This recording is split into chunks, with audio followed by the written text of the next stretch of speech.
default? Why did it go back to default? We Okay, need. now we're live. Okay, cool.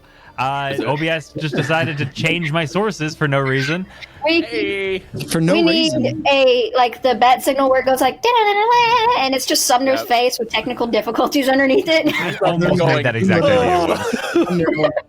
Sumner screaming. It's just like da-da-da-da-da, just constant. Oh, that would be. Yeah, that would we need to make haunt that me. like a transition so it can be like a custom thing whenever shit goes wrong and Sumner can go to like a fixing it screen. Just. It's like me hanging off of some monkey bars and it just like- says "hang in there" or something. Yeah. But it's Sumner's face on the monkey, like hanging. on the cat. Some elevator. Or it's music, like technical difficulties, and it's Sumner dressed as like a plumber, and he's like fixing a toilet. Ooh, and then can we the get, rest like, of us are sitting just behind him as the cats. littlest Their bit heads on the of butt shot with that, like yeah, just a little bit of crack, just a like little bit. like tasteful though. We Yeah, gotta long make as sure it- also that his sleeves are rolled up, since he's been showing himself off. True. We were getting a show. Yeah, there it is. We were getting There a it show is. before I've been stream working started. out. Yeah. He's like, I don't know if you guys realize this, but I know. I'm such a and I'm Chad like, now. yes, I can see. From like over You're very sexy. there. I got it. It's now over there. You're very sexy, Sumner, and you got sexier. So great. Thanks for that. Appreciate you. Thanks. Are I'm guns such a legal on Chad Twitch? now. Yeah, Monkey Man says as long as it doesn't trigger the old intro, which is a very funny joke, because that happened more times than I want to admit. Oh, thank you, Wonder Arc. Yeah. Wow, and yet the weird So tank. weird. That's cool. I'm still very proud of that. I still gotta get rid of the FE symbol on the back though. Yeah. Oops. Oops. Wow. It's one fix. It's easy. Just Well, Are guns legal on Twitch? I think water guns are legal. Them guns don't run from anything, do they, Sumner? And there's like a couple Call of Duty streamers on Twitch. I've seen Call of Duty. People still play that, right? Yeah, that's Kawa Duty. Call Kawa? of Duty. Kawawa. Going guns a blazing. Anyway, Yeah. Hello. Hello. Hi. There's a We're new face here. on screen. Yeah. We have a brand new member of Playotic. We're so happy to welcome Mookie to the team. Mookie, welcome. Yeah. Tell everyone a little bit about yourself, although I'm sure they already know all about it. Well, a lot of people in here do know me, but if you don't, hi, I'm Mookie Monster. I'm a K-pop fanatic. I am a bunny-loving tiny girl, and I do stream on my own at Mookie Monster on Twitch. I do a lot of variety streaming. Yeah,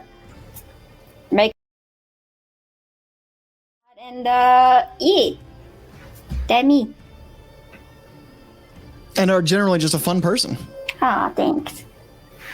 Sumner, why was there just a big zoom in on my face for a little bit? What is going on, Sumner? For like 2 seconds, it was just Dylan's face. I'm so sorry. I'm fixing. Okay, so I unplugged my computer over the weekend and I brought it back and it changed every output in audio setting on my Stream Deck and OBS apparently. So I'm going through and I accidentally clicked on a scene. It doesn't matter. Were So, you playing Magic the Gathering? No, not while I'm live, silly goose. No, I meant when you moved your PC. Is that why you moved it? Because you moved it to an area. Of course it was. I Yeah. had a feeling. I went to my friend's house. Yeah. I love it. I love it. Did you guys throw a little LAN party? Did you have some pizza rolls? We did have pizza rolls. Oh, that's awesome. This is not a judgment thing. This is I'm jealous because I wish I was there for this I'm fun time. almost 30. That sounds like a fun I'm weekend. 35 years old. That sounds like a damn good time, sir. Yeah, he didn't let me win in Magic once. He kicked my ass for like 6 hours. It was awesome. You kicked my Were ass. they real cards or were you doing it online? They were both. Both. Okay. I said, well, hold on. I can beat you with my deck. And I was wrong. You could beat me with your deck, Sumner. I would That guarantee is- you. Please don't ever take that out of context to everyone else. That All right, I, so I'm What serious. he really means is clip that immediately. just slams Anyway. his deck on the table, just dish. So, I know this is wild, and we're having a great time, but we play D&D here, so who is everyone playing? I'll go first.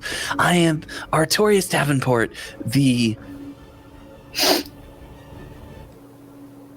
Artifice. Wow. You got this. You good? My You brain got just- amnesia? stopped working in the middle of my sentence. That's so cool. I'm an artificer. Fuck. Intelligence. Sumner, help me. Of course. Hi, everyone. My name is Dr. Abel Verkan. I am a Firbolg monk of mercy. I am named Sumner in real life, though. Hello, everyone. And I'm going to popcorn it down to Dylan. That's me. I'm Dylan, and I'm going to be playing Sepharis tonight, who is a sorceress, and that means I will be popcorning it to Mookie. Hi, I am Mookie, and I will be playing Jackie O'Hara. I am a bunny barbarian, and she doesn't... Bouncy bunny barbarian who does not quite like magic, so we will see how that goes. Oh, she does? Okay. Well, I guess we'll Does find not. out. All right. I'm not a magic boy, so that helps. All right. Alan. I use the ultimate magic spell, a gun. I cast Power Word Murder. Alan, who will you be playing? Yes. I'll be playing a bunch of people. I'm the DM tonight, Hell yeah. doing fun stuff. So Oh. We appreciate Well, that. DM, Excited. what are we doing tonight? Tell me. so we're picking up where you guys left off last week with a horde of zombies rising out of the ground. Yeah, horde of zombies. The elven woman that you just saved. I'm getting messages. 1 second. You're good. The elven lady that you guys saved. Oh, excuse me. Oh, thanks, Mick. The elven lady that you guys saved turns to you all and says, "Let's run." So what do you guys do? Well, we ended last time. I cast my 30-foot freezing ground hold him in place spell. I marked off a spell slot for that. It's a second level spell slot. I'm not. So it's like hold person, but for 30. It's not. What does it do? It's a 30-foot cone. They have to make a Constitution saving throw. Right. If they fail, they take 3d8 cold damage and are stuck in place for 1 minute. Wow. Or they can use an action to break free. It's just the ice runs along the ground in a 30-foot cone. What is it? Just cone of ice? What is the name of the spell? Rhymes Binding Ice. Wow. I've never heard of that spell. It's from the new dragon book that's not new, but new to me, damn it. Definitely new to me. That sounds awesome. That's I second did level? it last game. Well, I was. I thought it was Cone of Cold that you did. No, I thought so too. Yeah. no, burst of cold energy emanates from you in a 30-foot cone. Each creature that in that area must make con saving throw and a failed save to take 3d8 cold damage and are hindered by ice formations for 1 minute or until another creature within the reach uses its action to break away the ice. Creatures hindered by the ice has its speed reduced to 0.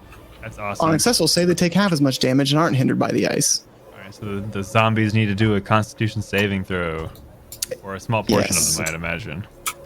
Artie I'm is not running rolling. and occasionally turning behind and using the most effective magic spell, a gun, and shooting at these things. And what's your saving throw, Dylan? It's a Constitution saving throw. DC is 15. I don't have stat blocks for all these things, but I got a 17, a 19, and a 15. It's just like a group check. So that's 3 successes. So you cast out your spell and you see ice begin to form, but due to the balmy nature of the marsh, it doesn't seem to stick and hold them as well as you hoped it would. 12 So- plus 5 is 17. Half of that rounded down is 8. They're going to take 8 cold damage. Okay, awesome. All right, what's everyone else doing? Abel, Mick. And I'm also going to move 30 feet. But that was that was just when it started. I did that. Right, yeah, that was at the end of the game last time. Artie is running as instructed, and occasionally, so he'll run his movement, and then he turns around and fires a couple of shots in the general direction of the horde. Okay. All right, and then what are you doing, Abel? Abel is running as fast as he can, but he's he's basically the caboose. If anyone was to fall behind, he wants to pick them up and basically put them on his shoulder very quickly. But he's traveling alone. Yeah, he's got a caboose. All right. I forgot I need to do the thing. Do the thing. There we go. I'm ready. All right, so Carowin, when it comes to her, she is just screaming at the horde behind her, and she goes to swing, and Azrael's just like trying to pull her back down to get her to run away, and then a ghost comes out and just like slashes Carowin, and then Carowin punches her back, the ghost, and the ghost flies away, and then Carowin zoops off after her to the east, over this way, and we'll say Azrael with his little b-boys skeletons goes chasing off after her too, just to make sure she doesn't get lost in the marsh. Can I have someone roll a d20, please? But of course. 12. 12. Okay, so you guys run away through the marsh, following the elven lady that you saved, that you still don't know much about. No complications or any issues this round. And you do seem to be... The zombies are pretty slow. They're not super-powered zombies, so it's going pretty good. What are you guys going to do on the next one? I'm going to use my action to dash so I can run 60 feet.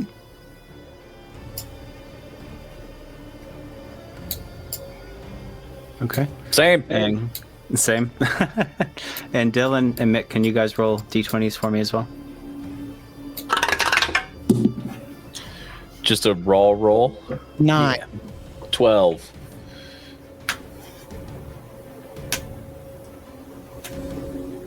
And you used your action to dash, right, Dylan? Yes. Okay. So as you're running, you underneath your feet, you feel the ground getting softer and softer, and you feel your weight like pulling you under into the soft wetlands below you. But with your athletics and the speed at which you're going, you don't really fall into the water that's hidden beneath the top grassy layer that's hiding the lake below. Mick, what'd you roll? 12. 12. And yeah, Mick, you had no issues this round. Okay, Abel, you're at the caboose still? I'm at the caboose, and since no one is behind me, I'm going to book it. But who is the person in front of me right there? Is that the elven lady? Yes, it is. Okay, perfect. So I'm going to skedoot. Is there a way to measure how long I can go? Like 30 feet or 40 feet? There's a ruler, but this is, I think you can hit M.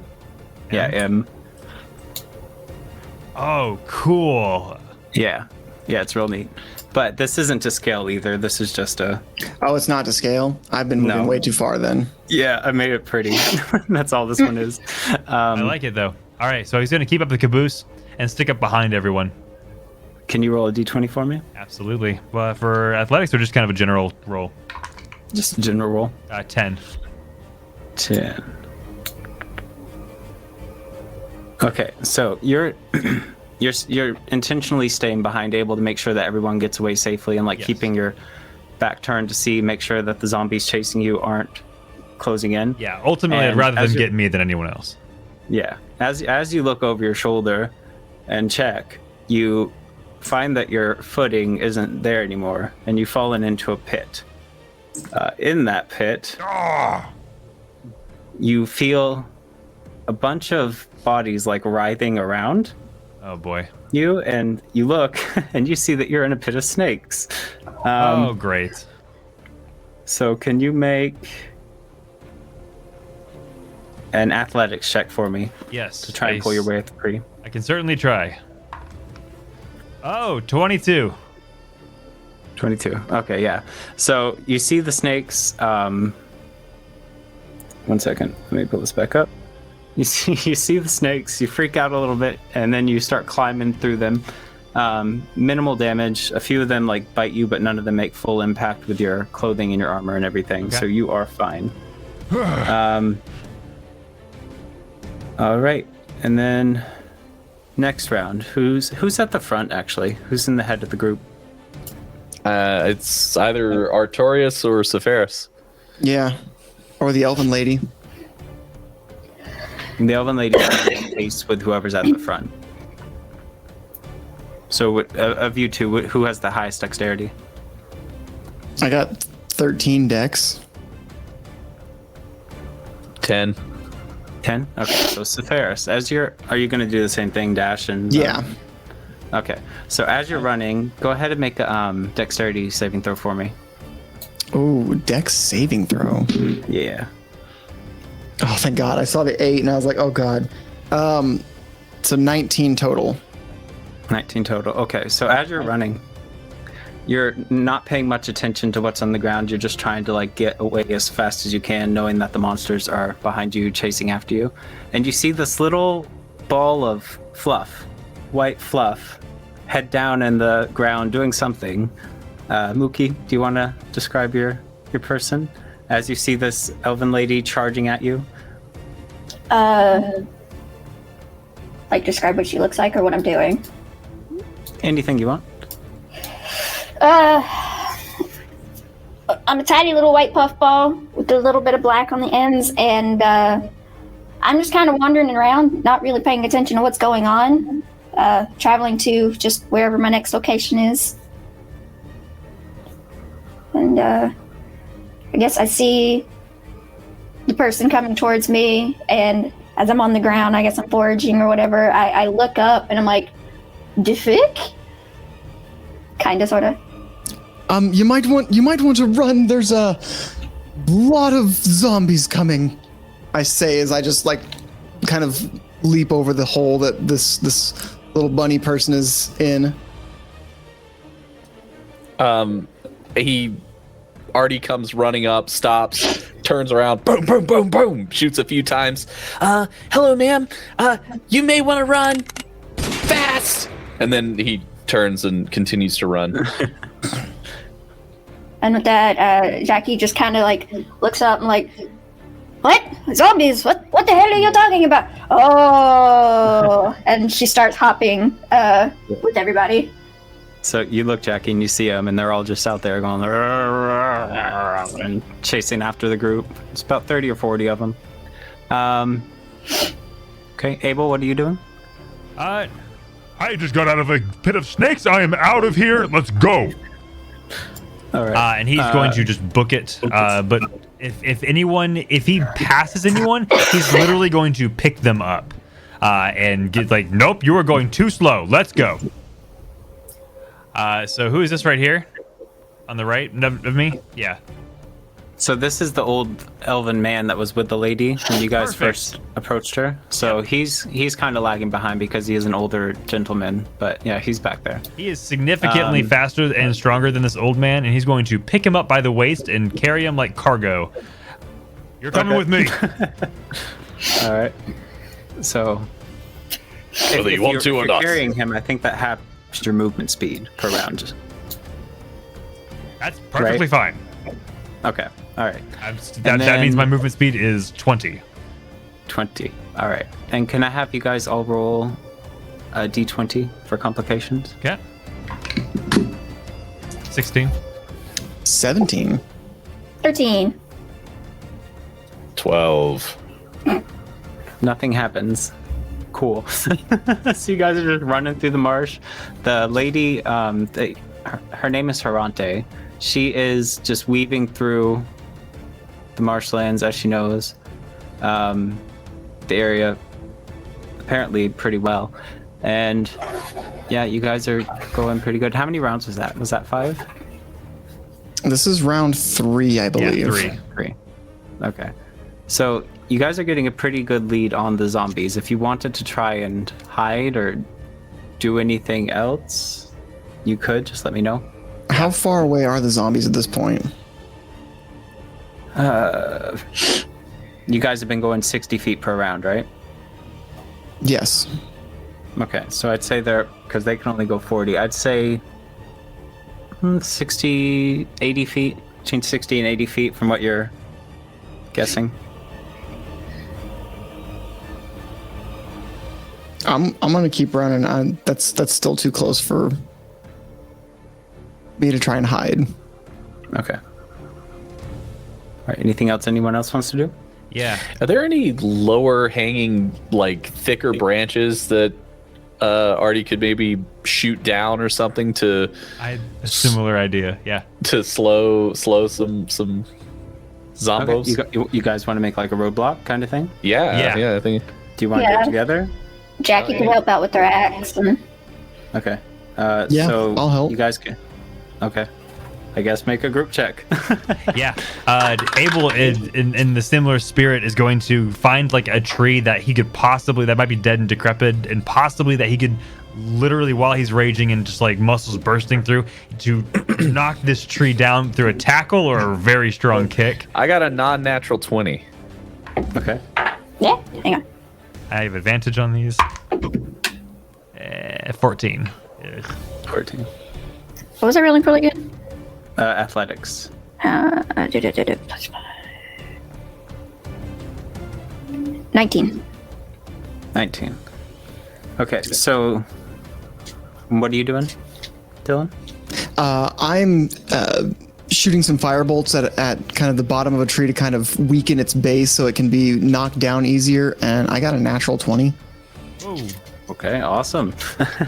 Not sure what roll that would have been. I was like, I'll just roll the dice and add what he tells me to. Roll the dice and see what'll be. Die is So you guys cast. are you guys all just attacking the same tree, or is it separate? No, trees? Artie's shooting some branches. He's trying to like shoot at some thicker branches to make them fall down and block on the other side of what Abel's doing. This tree had no chance. Where are my gunshots, please?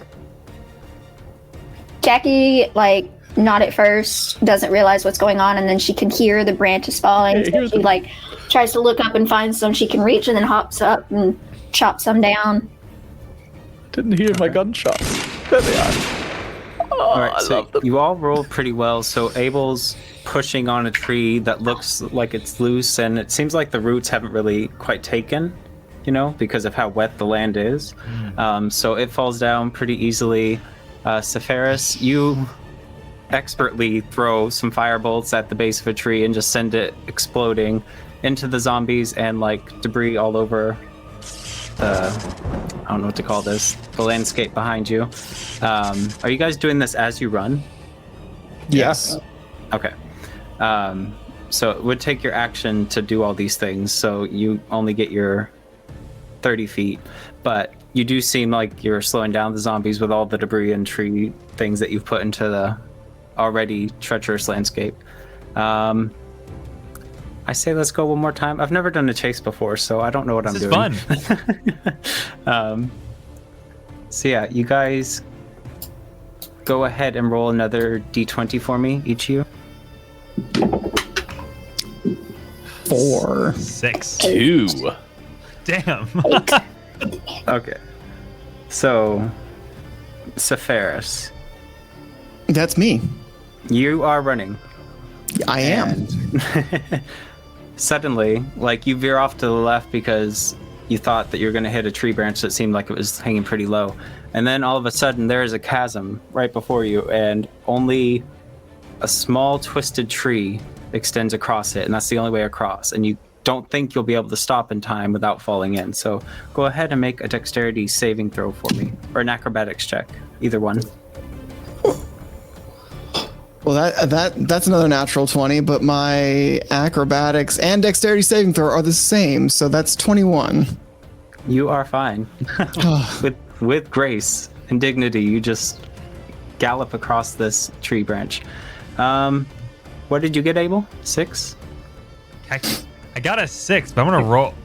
I didn't use dice on here. This is fun. Whoa, you can use dice on there? Yeah, there's Whoa, dice you can on like here, guys. lob it. If you hit spacebar, it should bring up your dice tray. Oh, hey. Rolled an 8, but I mean, it's just as bad. I mean, I got a 6. Yeah, you can throw geez, it. can lob it, yeah. It can just disappear. Yeah. But it'll tell you what you landed on, though. Hey! Natural 20. Good job, Jackie. Okay, so you and Nest Abel. Again, you're carrying this old man, holding up the back, looking over your shoulder. You don't see them as clearly as you did before because you guys are gaining pace on them. Okay, perfect. But you do still hear the zombies behind you.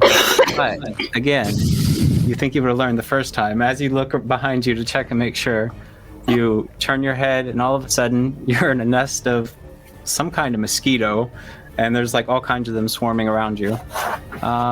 What is your armor class? Mine? Yeah. 16. Okay, so +5, 17 to hit. So you do get hit. So as these insects swarm around you, there's probably close to 100 of them that you've just disturbed. Oh, You take great. Okay.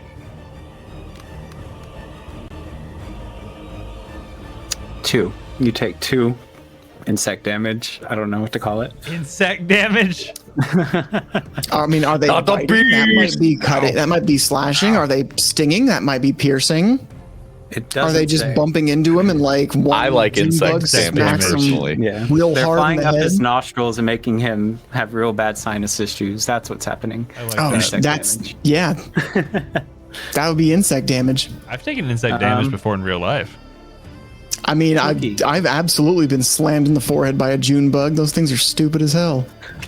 Mookie, what did you get What am I rolling for? for the complication table? Did you roll? Oh, I did not. Just a d20. 13. 13? All right. So you're pretty agile with your little bunny feet. You're just hopping over any obstacle you see coming your way. You're fine. And lastly, Mick, what did you get? I got a 2. A 2. Oh no. Okay. So you're running and you see Sephiroth veer off to the left and have to run across this chasm via branch, and you're like, oh, I don't think I could do that. So you go to the right, and then all of a sudden there's a mud pit and your legs are getting kind of stuck. Can you make an athletics check, please? You got it. Your leg. Oh, it's caught in a bear trap. Athletics. That's a 15. 15. Okay. So unfortunately you sink a little bit. You're now up mid-chest, mid-stomach in mud. As you go running and you're like, oh, I can do this. You take another step, but it's a bit too heavy, not as light as you were hoping, and you just sink. And now you are in difficult terrain, just deep in mud.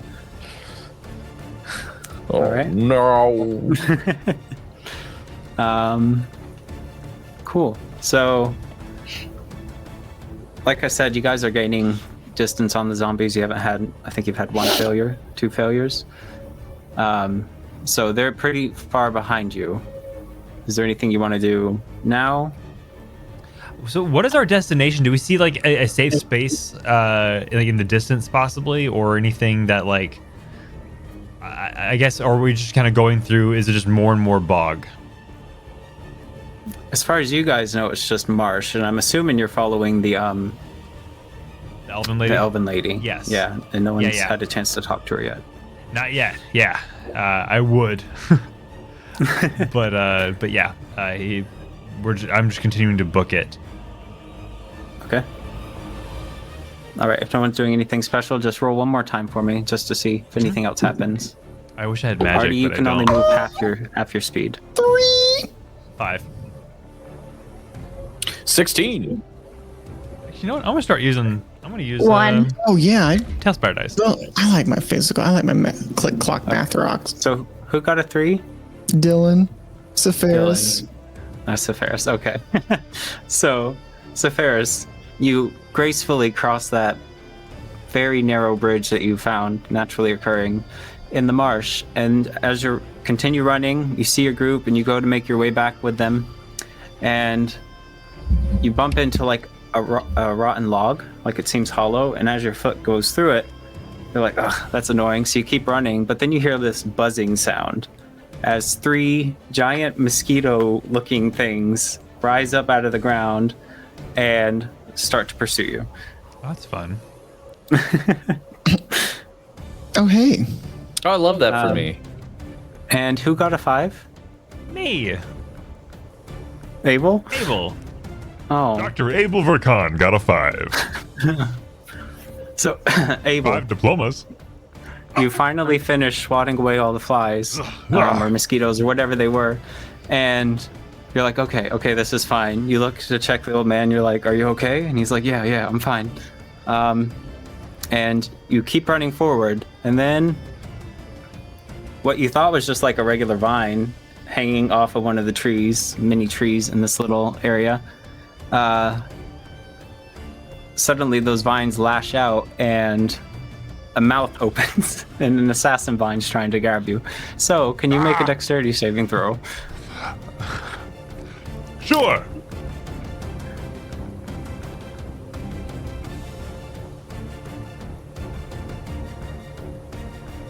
I got a 19. Okay. You see them coming and you're like, okay, not this time. And you swat it away. And you're fine. You pass him without incident. Woo. Mookie, what'd you get? I got a 1. A 1.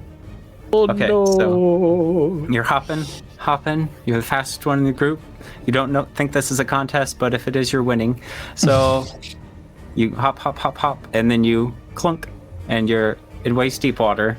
Can you make an athletics check to see if you can swim through easily? A natural 20. Hey, there Nice. you go. Love to see it. So I'm gonna say it's kind of like skipping stones, right? Like you're running and you're going real fast, and then you touch and you're like, oh, that's water. So you bounce off the surface of the water and you make your way across. No incident. Yeah. So, I mean, you guys are doing pretty good. I think I'm going to call the chase. Seems like the zombies have given up or have dispersed. Some of them may have gone after Israel and Carowin. You don't know. But that's that. Yeah. Cool. All right. So now you're standing in the middle of the marsh. You have Abel carrying an older elven gentleman and a younger elven woman with sword and shield from your encounter with the hangman's tree standing beside you.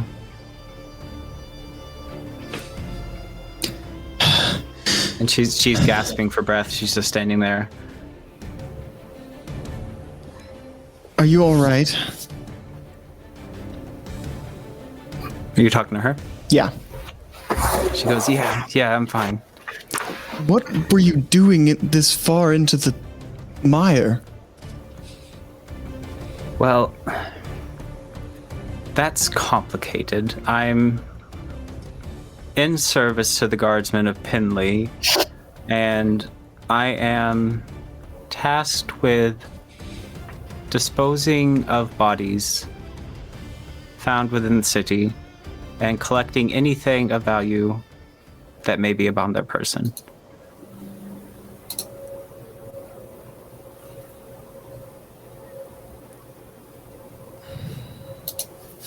And what are you all doing in the marsh? Just roaming around? We heard a scream and came running to help. That is true, yeah. I'm grateful for your assistance, but do you often put yourself in harm's way for people you don't know? I mean, we didn't isn't have that much what time to heroes think. do? Jackie's gonna, after she's caught her breath, she's gonna be like, "You're damn right you didn't have time to think. What the hell were y'all doing with the zombies? And why did you have them to come after me?" We didn't intend to have them come after you. We were just running as fast as we could away from the danger. Well, I was doing just fine until you showed up. I apologize. Do you live in the marsh?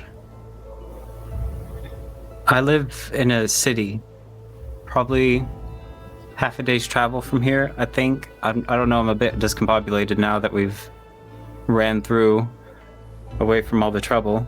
I have to ask, what were you doing near such a dangerous threat? I was disposing of the bodies.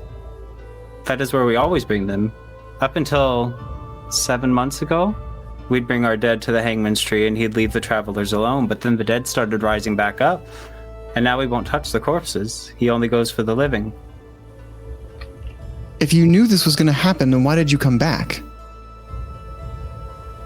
Although the danger has increased, I am still tasked with also collecting anything of value from the corpses. So you're a grave robber? Who put you up to this task? It's just the way of Penley. Wait, who is... He looks at Abel. Doctor, should we figure this out? That doesn't seem right. It seems to disrespect the dead. Maybe that's why they're rising up. Possibly. However, it's not uncommon for cultures to prioritize a safe removal and preserving what they can.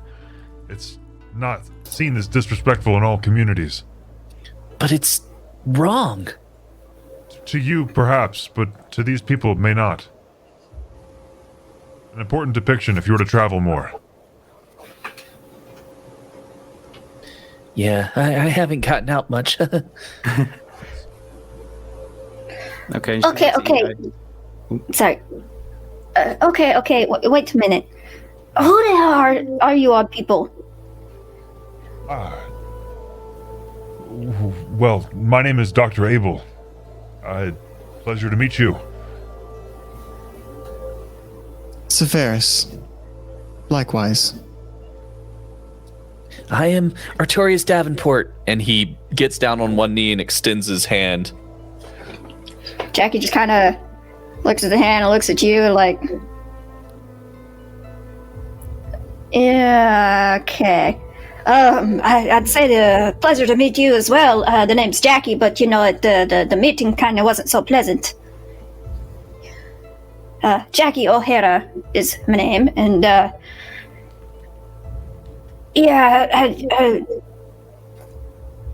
she's just kind of like fumbling, like still catching her breath and really confused at what's going on. Was that your home that we ran through? If you don't mind me asking. No, I actually, I do not have a home. I travel a lot, not quite many places except one such as I was traveling through, and I heard there was good vegetables and roots and things in these lands, and I was trying to forage because I haven't quite eaten in quite a while. You're not alone there. Perhaps this fine elven lady can take us back to her home, and we can all discuss this over... I don't know what time of day it is. Breakfast, lunch, dinner. I'd say right now it's about early afternoon, and she said it would be a half a day's travel to get back to the town. So it'd be evening time by the time you get back, if you guys decide to follow her. Artie's kind of like off to the side, going over how he introduced himself because he feels like he did it wrong. So he's kind of like not saying it out loud, but kind of like, I'm Artorius, like doing it because he thinks he didn't do it correctly. So he's kind of running it over and over again in his head.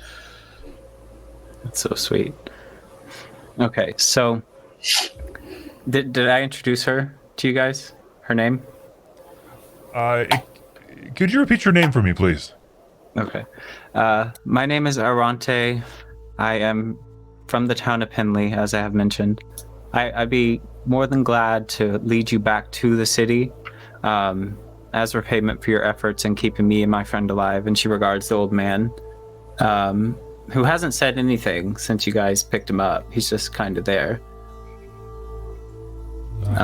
In Abel's arms still, I'm assuming, unless you put him down. He puts him down when he realizes that he's no longer running. I'm so sorry. All right. And he kind of just nods and looks at her and then looks at you guys, and yeah, she turns and gestures in a direction. What do you guys do? I follow.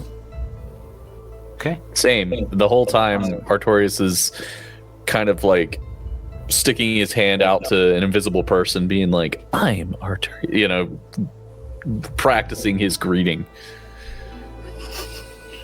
Jackie, would you like to join us?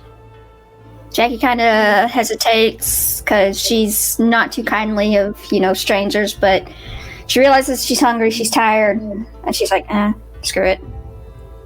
Yeah, right, I guess I'll follow along, but after all that running, somebody's got to carry me. Well, hop on. And he kind She of hops rears his shoulder down just a little bit. How tall is Jackie? 3 feet. 3 feet. Oh, easy peasy, lemon squeezy. Yeah. Abel is like almost 8 feet tall. He's a big boy. Very, very large man. Awesome. So you all follow Harante for 6 or 7 hours, making your way through the marsh, stopping every once in a while to compose yourselves, just take a breather and stuff. Make sure there's nothing else following you or that you're not in any more danger. I forgot about the Sturgis chasing Sepharis, but it's fine. We'll say you got rid of them. And then eventually you find yourselves... Oh, that's so cool! Large city. Palisades stretching up about 45 feet. There is a ditch dug all the way around it, and it is slightly elevated. It kind of looks like a floating city, right? Floating on water. And it has like legs down into the water. And then just over the top of the palisade, you can see houses, or what you assume are houses, on these platforms that kind of like float over each other.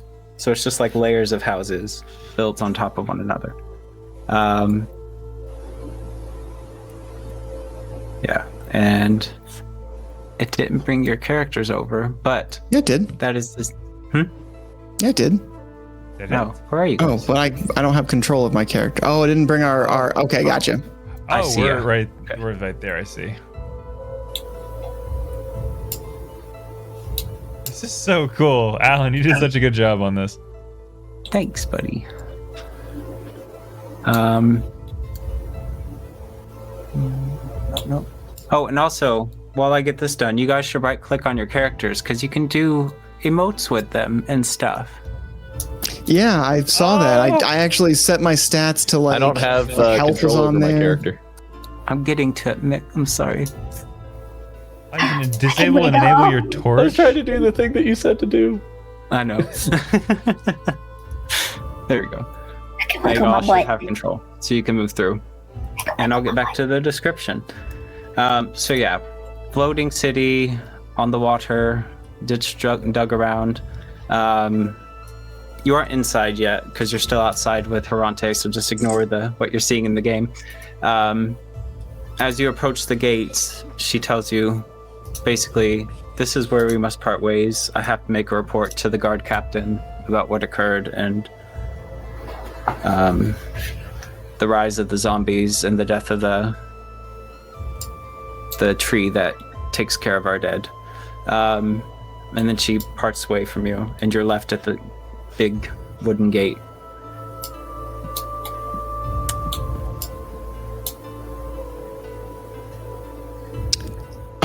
Well, I suppose we should head inside and try and find some food. Yes. Yeah. Jackie. If there's a nearby tavern or inn. I haven't eaten in 2 days, so that sounds amazing. Okay. So you guys go through. I want to bring you guys back 1 second, because I want to show you the door. And Jackie, if you don't mind my asking, I'm not quite familiar with your species, medically speaking. What do you normally eat? She just kind of looks at you like, are you serious? Like, have you never seen a rabbit before? Rabbits, yes, but not ones that speak as eloquently as you. It looks like a rabbit. It talks like a rabbit. I eat rabbit food. I eat vegetables. All right. Vegetables it is. Do not eat meat. That's what. I just said I'm a rabbit. Why would I eat meat? I don't know if there's variation in your kind. My apologies. Look, what I am is complicated, but the basics of it is I am a rabbit, okay? I eat the carrots, the lettuce, the onions, the whatever else vegetable you want to give me. No meats. No meats. And you have gold for yourself as well. I have a little bit. Aye. Well, let's not waste time. So What was that? Ferris is gonna just start heading into town and looking for a place to stay the night and eat. Okay. All right. So as you, I was gonna say Jackie probably is still on Abel's shoulder, so she goes where he's going. That's right. Okay. Awesome. Artorias is following Abel like a puppy, still practicing introducing himself to people very quietly to himself. Awesome. All right. So going through the gates, outside, pretty grim scene. It's wet and dark. I'm assuming it was raining. In my brain, it was raining. So it was raining, we'll say. Pretty grim scene, especially after being chased by zombies. But going into the city, as nefarious looking as it may be from the outside, with this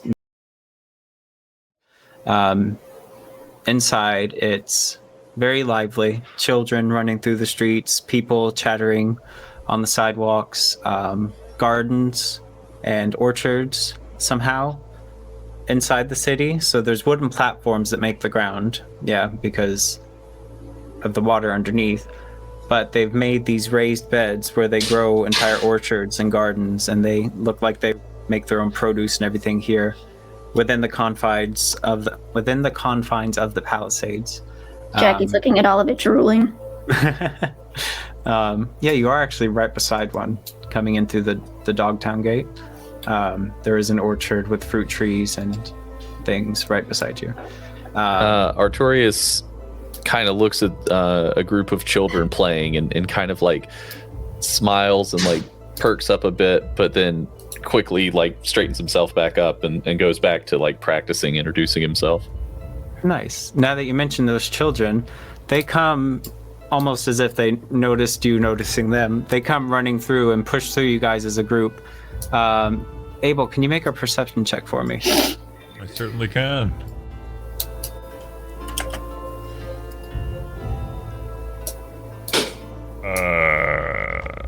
I got a 5.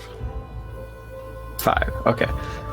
So you see the kids coming, but not in time to get out of their way, as all 4 of them bump into you, and you feel something fall out of your pocket. And when you go to pick it up, or you think to yourself, oh, that's the note I got from the bastard who killed Brahm. So you go to bend to pick it up, and it's not there anymore. In its place, though, there is a card, like a playing card. What does the playing card look like? Which card is it? It looks like a 10 of spades. Of spades? Can I see which kid ran into me? It was a whole group of them. There's a whole group. Okay. Yeah. And with that perception check, you wouldn't have noticed which one. No way, yeah. And also, they're gone already. They've ran into the apartment complex looking thing with the stacked houses. God, it's like the welcoming party is already here. They took my... Damn it. What's the matter, Doctor? Those kids. They took something important to me and gave me this in place of it. Wait, shows him the card. They took something from you? Like, did something that... Did they... And he kind of like leans forward and puts up a hand. Did they rob you? It wasn't of monetary value, but... It was a monetary value. It was the note for your 10,000 gold. Oh, that! I thought it was the note for the... Never mind. Wow.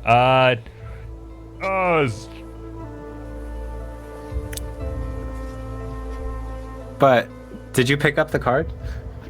Yeah, I picked up the card. The 10 of spades? 8 of spades? No. 10 of spades. 10 of spades. 10 of spades, yeah. And as you look over the card after realizing it was the promissory note and not the note from Brahm, you look at the note and you realize that the face is a little bit weird. And then the lips start moving. And there's a voice comes through, a voice that you're familiar with that I can't quite copy. But basically he says, so you've made it to town. You should head to 3 Days Place for your payment. So you made it to town. You should head to 3 Days Pace for your payment. That help? Thank you, buddy. 3 days pace. Place. Just out of curiosity, can only Abel hear this, or can Jackie hear it sitting on his shoulder? So it's like a sending spell. So I think Only he can hear? Yeah. Okay. It's I don't know if you heard that, but the card is saying that we need to go to 3 Days Place for our payment. Before we ran into you, Jackie, we completed a job, to keep things simple, with a large sum of gold waiting for us. And We did? Yes. I'm just now realizing that I'm the only person here that was on that job. But yes, when our friends return, you will meet the rest of them. However, yes, I lost a dear friend, and in place of him is a large sum of gold waiting for us. Or, yes. Not surprised. Sepharis says as she moves into town. What do you mean? Not surprised. And he follows you. Doctor, when that tree came to life and tried to eat your friend, and that Minotaur came to attack the elven woman, I froze them in place, and I believe I told you to take whoever you could and run. And yet, she turns around and looks up at you. You stood there like a brute, facing off against that skeleton for what reason? We ended up running regardless. What did we gain from that except bruises and burns? You say you're a doctor, but when was the last time you actually healed anyone with those hands? And as she says that, she turns back around and begins to walk into town more. Jackie leans over and is like, is she always like this?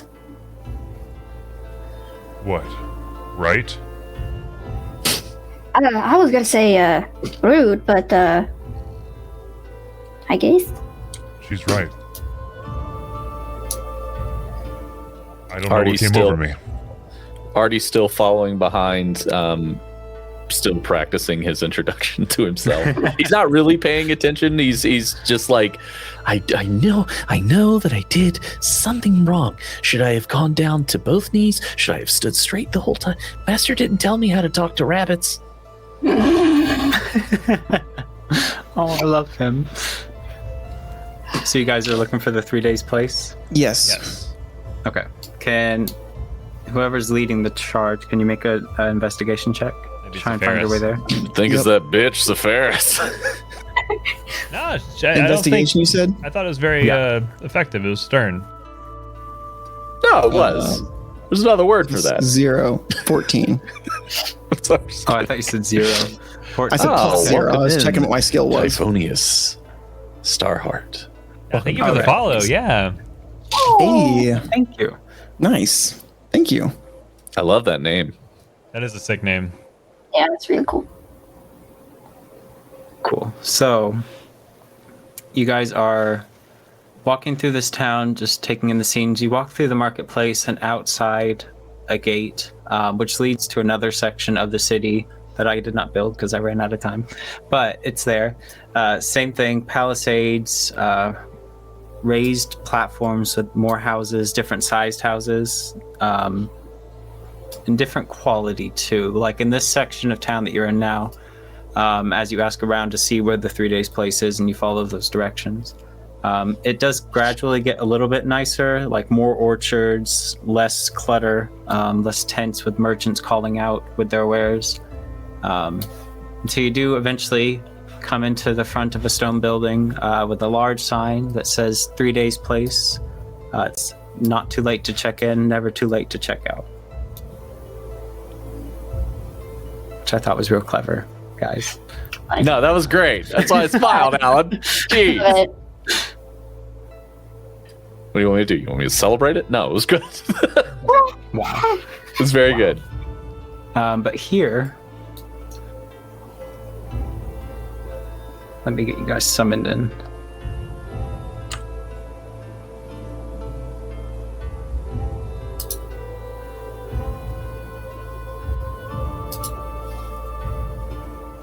Oh my god, is that a 3 days grace pun that you made? Yes. Yes, I man. just caught it. I'm Wow. Oh my god. an idiot. Well, I'm sorry, okay? Not a smart man, but I know what love is. It's never too late. Fucking love it. I'm sorry, guys. It keeps resetting the characters. You're good, my dude. This is so cool. It really is. I've been wanting to use Tailspire Yeah. for ever since Dylan, I think, first showed it to me on Kickstarter, and it's so cool. Like, it really lives up to the hype. How long did it take you to make these maps out of curiosity while we're talking about it? I worked on them for 11 hours today.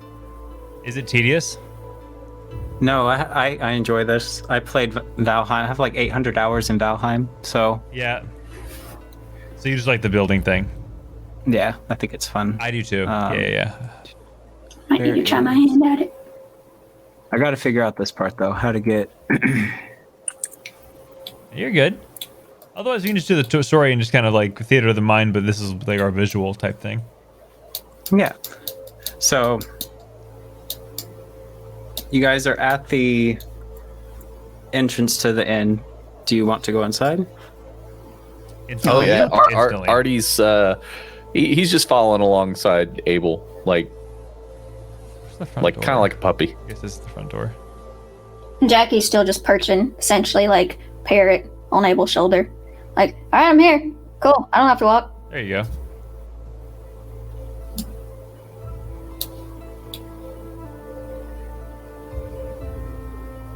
All right. So you guys go inside. Sorry, got distracted. You guys go inside, and there's the shortish woman, dark skin, pulled black hair, with a kind of a stern look on her face, but not in a mean way. She I can't. looks at you as you enter, and she's like, "Hello, welcome to the 3 days place. How may I help you?" Do you have rooms for the night? We do. How many nights will you be staying? Oh, I'm quite tired. I can't speak for those that have come with me, but I could definitely, for now, at least use a room for one night and some supper for the four of us. Agreed. Artorius pulls on Abel's sleeve and motions for him to come close. Yes, Artorius. I don't have any money At all? at all. Why are you just now are you I didn't know we were Artorius, going don't anywhere worry that about needed it. money. not a single electrum on you? Nothing. Sepharis, I did you ran say out of you got food. this? Yes. How much for one night for four of us and 4 meals? So unfortunately, this is the 3 days place. We do have a 3-night minimum for our stays here. For how much? It is 40 gold per night per room. Whoa! 40 gold. Yes. This is the finest inn that you'll find in Pinley. Maybe the finest in Pinley, but maybe not the finest elsewhere. Well, I know I offered, but I'm afraid I don't have 480 gold pieces just for the four of us to stay 3 nights. So if we were to all split a room for 3 nights, it would be 120 gold. I have my tent and my bedroll and my cooking set, even though I don't have food. So I'm ready to rough it. Can we just buy food then? Of course. Yeah, so she's a bit flustered at you guys getting upset because she has like this air about her that people expect those kinds of prices when they come here. Like it's a really nice inn, guys. It's red satin carpets, very fine stonework on the walls. You hear gentle live music coming from the inn room down the hallway. And you can also see a long stretch of red carpet running farther down too. Ma'am, I have a question about your prices. Yes, how may I help you? So, they're very expensive. I don't know if you're aware of that fact or not, but perhaps maybe I could offer you some sort of help or my skills. I'm very good at fixing things. I'm very good at making things. And He kind of pulls out a very small roll of parchment. I would offer you my skills in exchange for goods or services. Is that acceptable, madam? And he straightens up his back. We call that a gentleman's agreement. I don't have that here, but that's really good. And he pulls out like a quill and writes gentleman's agreement. So she looks at you and she kind of sighs and she says, I'll show you to your tables and I'll talk to the owner and we'll see what he says. Come along. Huzzah! To the tables! Meanwhile, while we're on the way, Abel's gonna pat his pockets again and see if his gold is still there. Also, Artie is tracking mud across this carpet as they walk to the table. I guess we all are, because we just came from the marsh. Jaggy's not. She's on your shoulder. Yeah, you're just ruining my jacket. Yeah. Just on your shoulder. Abel, where did you hear? Why are we here? You were the one who suggested this. Where did you hear this inn from? He said a talking card told him. Yes, a cord. Sepharis. Long story short, we were told we can get this sum of money by going to town, and this card, the voice of the person that promised us this gold came from it and said to come here. Jackie taps on Abel's face. He's like, to get his attention. She says, hey, genius, did you ever think maybe your special card, you could have shown it to the lady? She may have known something about your circumstance or whatever it is you were blabbering about.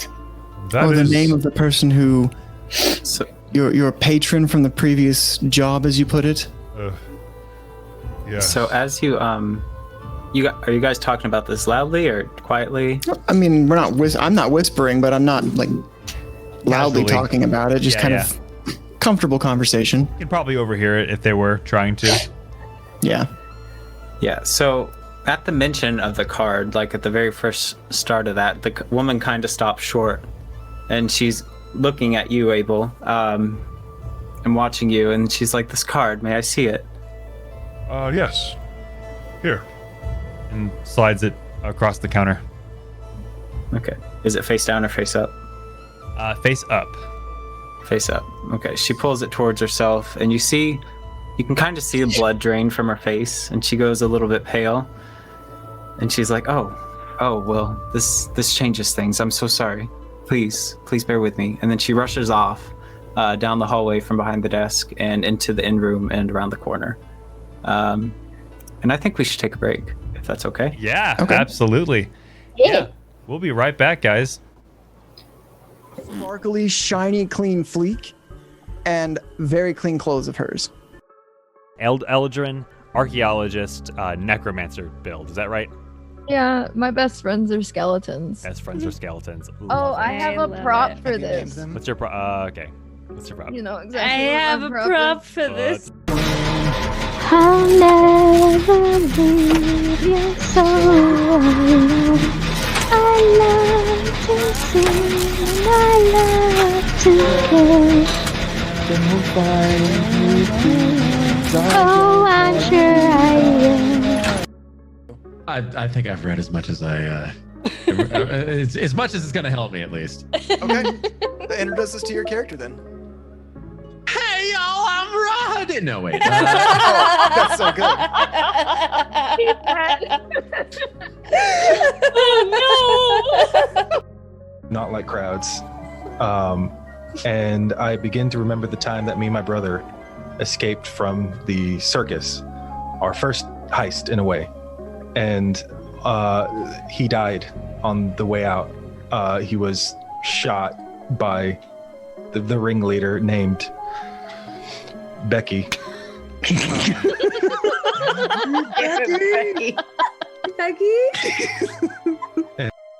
Came down to begin with. Okay. Let's go different directions. You have really good stealth. Oh shit, you have to have me near you. You won't have pass without a trace, but you have better stealth than me. I can just give you the keys and I can go the opposite way. If they catch me, they catch me. It's fine. I'll just go back to that room with our friends. What did you see in here first? What is in here? Oh, there's a hallway, but I couldn't get through it because there's a big gated door and I couldn't fit under it. Not as a tiefling, as a snake. Clearly I couldn't. Why don't we just try to knock this guy out and see what is inside?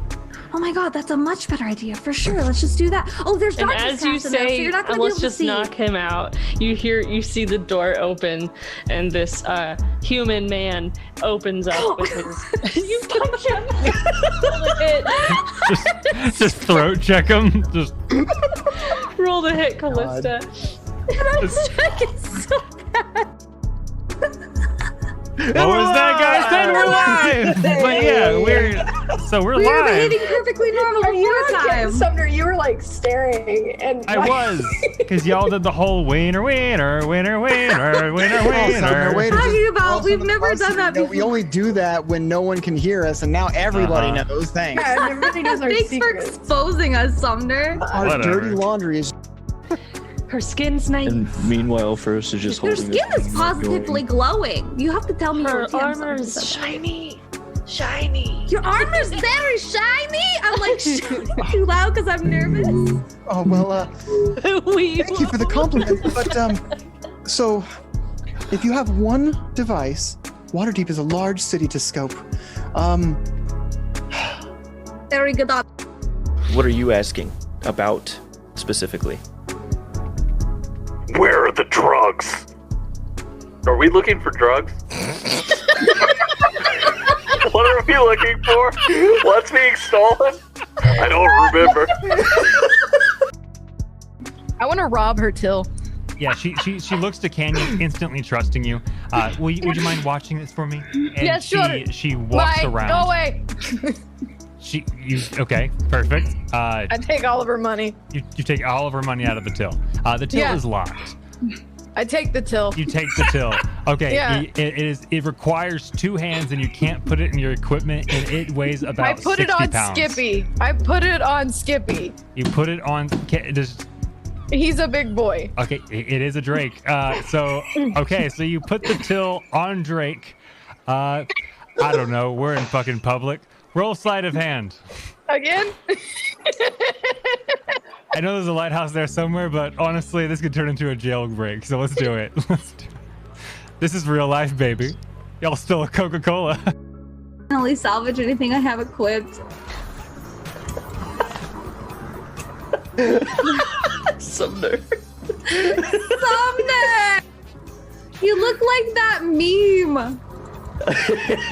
People that put like a head on top of it. Exact.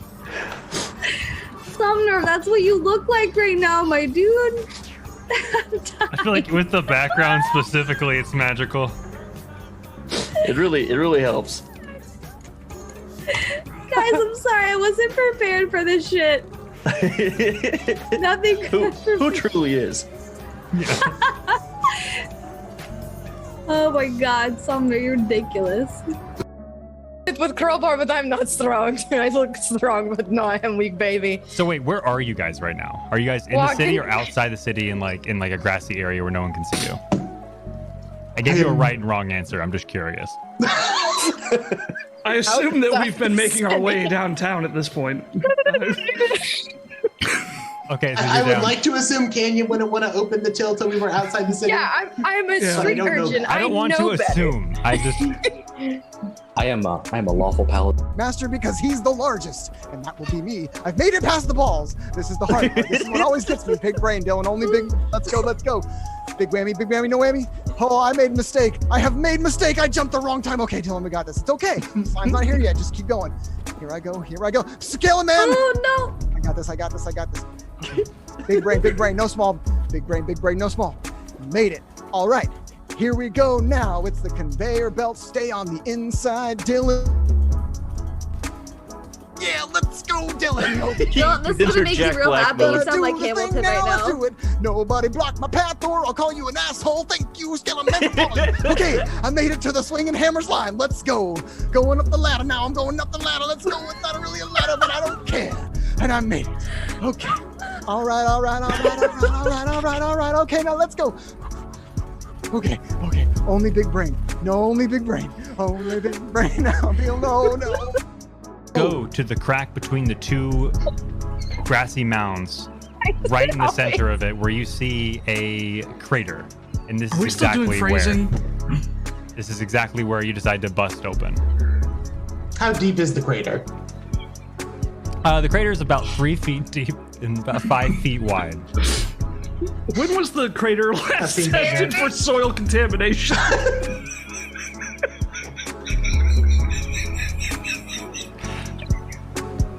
Fucking nature check.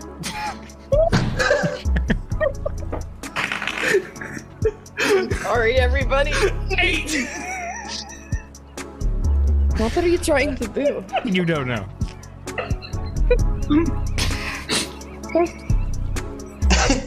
Hey, Kenyon, I have thieves' tools. I can open up that box probably. You do that. Okay, great. I mean, I have it too, but you do that. We are not pirates. We are a simple trade ship. Give me a deception roll.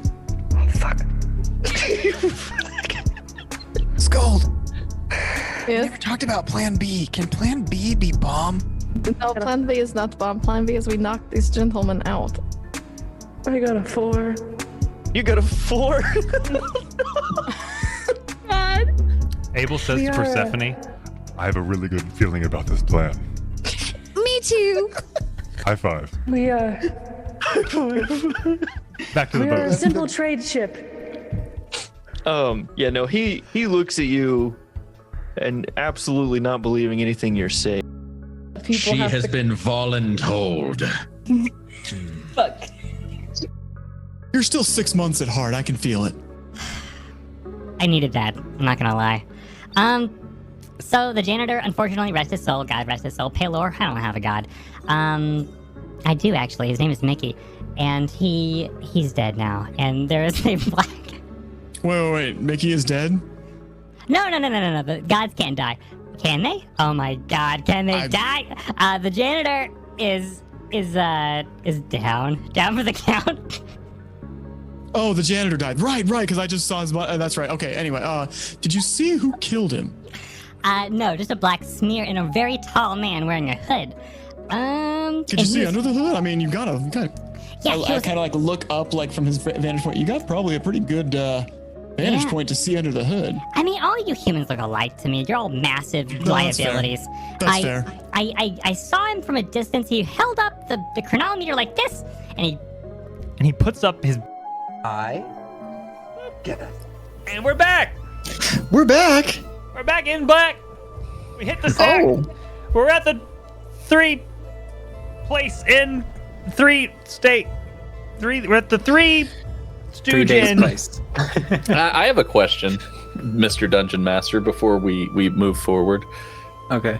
So Is there live? They said there's live music. Is the band playing a song that kind of goes like, "I hate everything about you"? No, Why was that the talking same about- song I went to as well? Like before you even sang anything, Nick, that I was think that's exactly like their where my mind went their to. biggest song is why. No, That's not no, the no, no. biggest song. The song is not called "I Hate Everything About You." They're playing specifically "I Love Nothing About You." Oh, okay. Yeah, It's similar and then they're too, also but legally singing- distinct from. They sang a song about pain and how they can't get enough of it or something. I literally can't remember any other 3 Days Grace song. No? Okay. I don't know why. I didn't know you were a 3 Days Grace fan. That's interesting. Yeah, I'm a closet emo kid, I guess. I don't know. No, I would have never picked that band. You're That's safe No here. judgment because same. Keep doing this. I keep changing scenes. I'm so sorry. It's one accidental click. He disappeared. He got scared and ran away. Anyway, sorry. So Ferris is I just on the table, like, ah! Yeah. I turned on Is there a way to snapping for name grids. the tokens?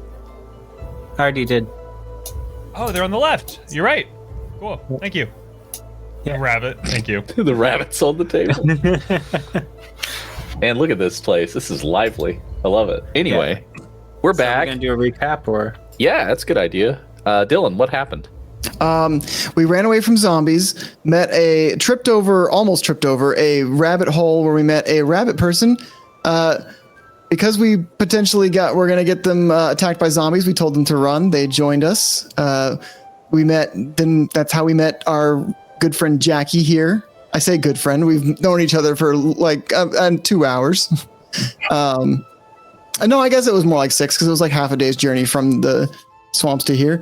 So we, after outrunning the zombies, we caught our breath and talked to the elven woman and the elderly elven man who said they were taking dead bodies to the hangman's tree, and taking anything of value before leaving them. But something has gone awry, and the tree is no longer accepting dead bodies and wants fresh bodies now, and the dead are rising. They offered as thanks for helping them to lead us back to civilization. And now we are at the, not 3 Days Grace, this is the 3 Days Place, the ritziest tavern in town that charges 40 gold a night and has a minimum of 3 nights. So you have 120 gold per person minimum to stay here. We're among the 1%.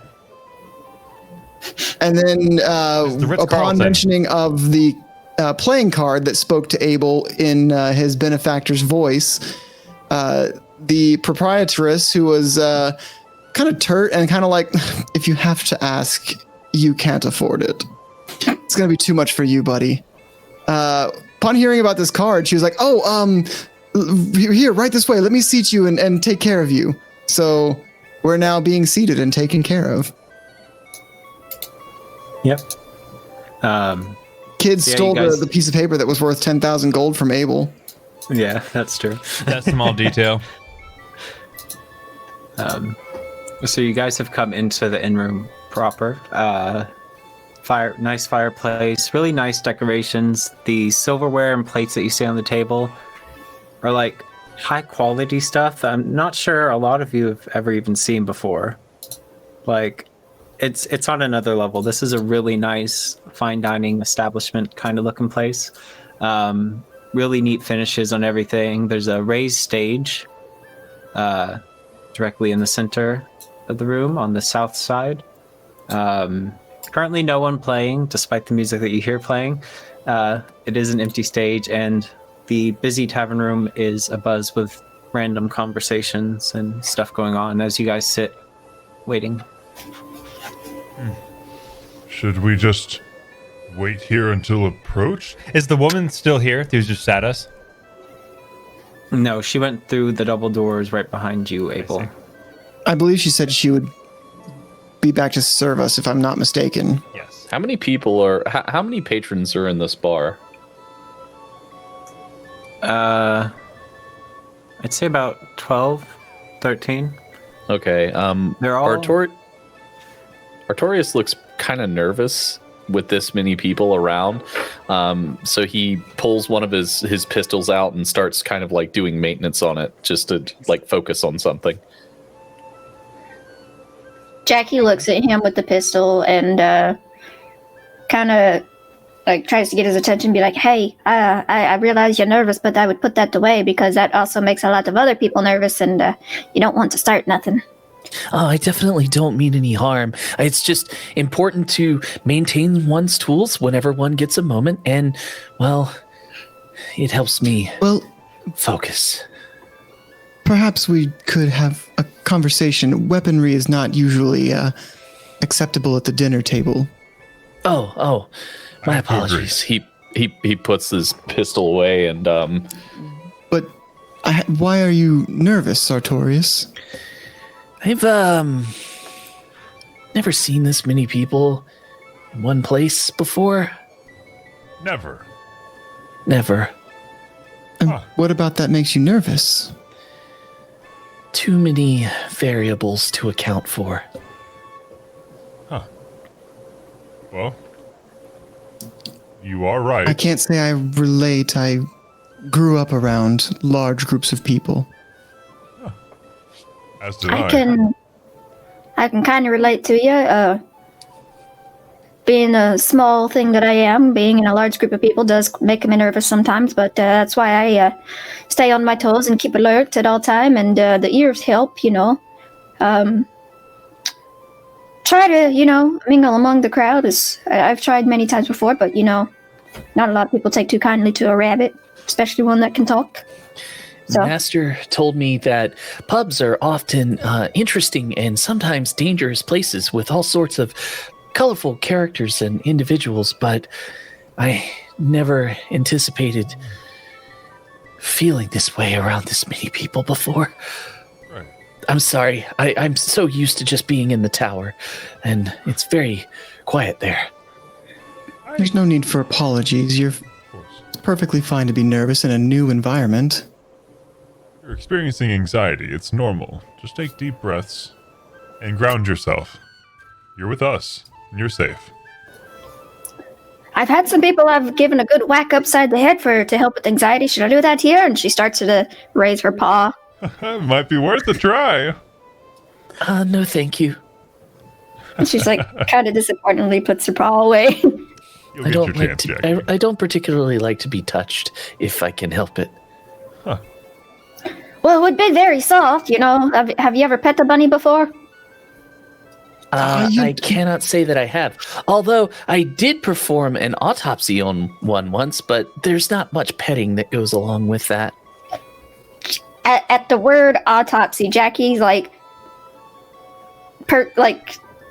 questionably perks up and kind of like slowly starts to back towards the other side of the table. It was purely educational purposes, I assure you. Keep that noted. So, Abel, you're a doctor, yes? Trying to, you know, steer the conversation a different way. Abel kind of side-eyes Sepharis a little bit to, like, gauge if she's listening, which I assume she very much is. Yeah, there's 4 people at the table. She's listening. Yeah. She's not giving you any particular, like, look. She's just, you know, at the conversation. You were asked a question, so she's looking to you for your response.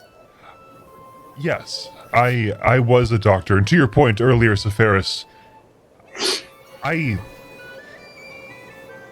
is no secret to me, my own faults.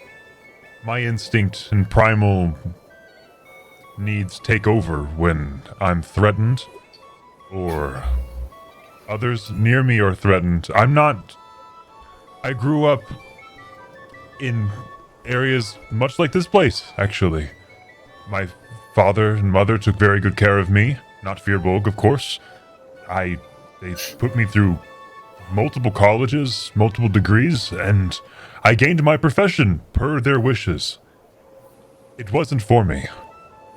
I have the knowledge, I have the skills, but I don't see them as anything but a curse.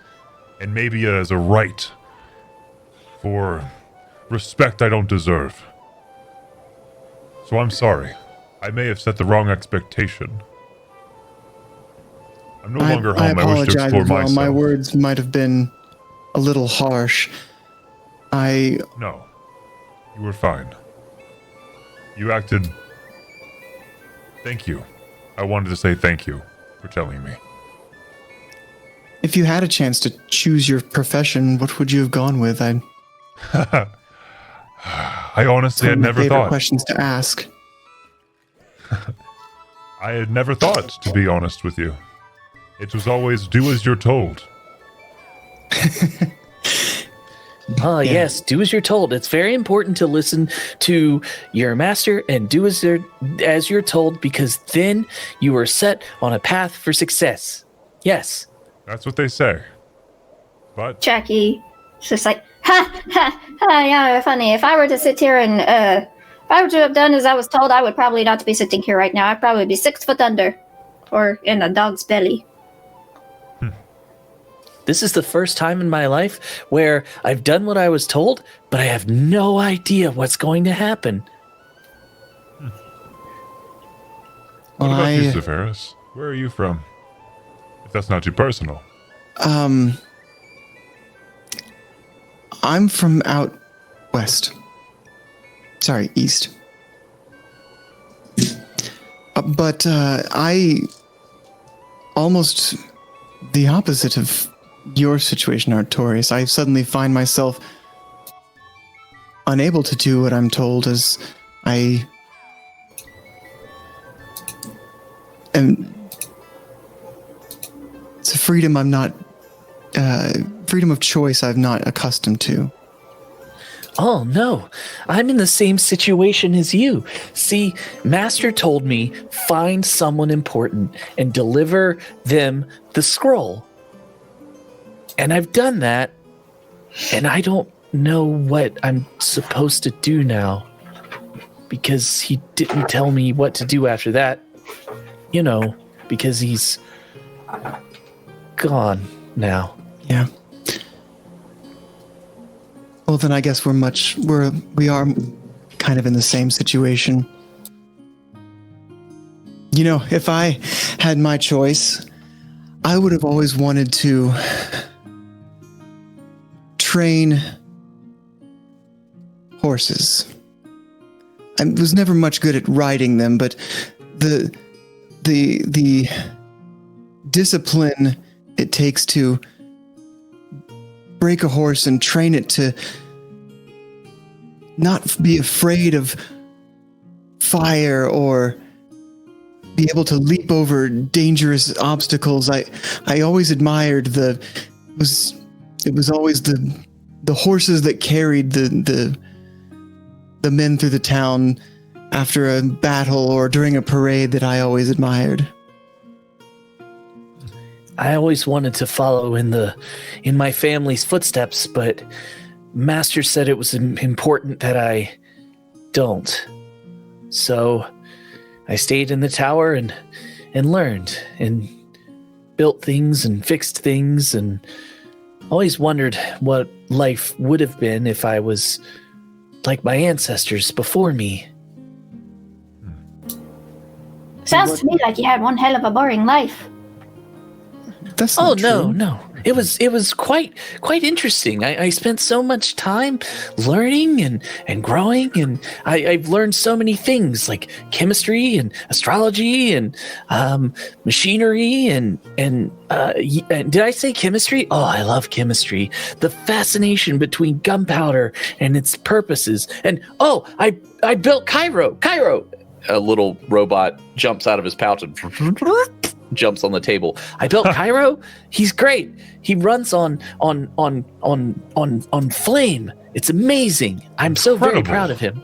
Yeah. And in a pinch, he's a little cute. My weapon. Abel is carefully inspecting him. He has a little, he's maybe 2.5 feet tall. He's kind of slim, and he has a little door on his chest that has a glow to indicate a coal underneath, and he has little puffs of smoke coming out of two little things on the top of his head. It runs on fire entirely. Yes. It's well, it was an early attempt of me to understand the paradox of flame. You know, fire gives warmth, it cooks meals, and I thought maybe perhaps in a way it gives life, and there you have Cairo. I'll be damned. Well, I think you did an excellent job. He's quite adorable. Oh yeah, he's also very good at protection too. Cairo, go! And with that, he transforms into like a long cannon / rifle, and then he's kind of on the table. Can you... Artorias, what did we say about weapons at the dinner table? Oh, sorry, Cairo, come back. It was quite impressive seeing him spout flame.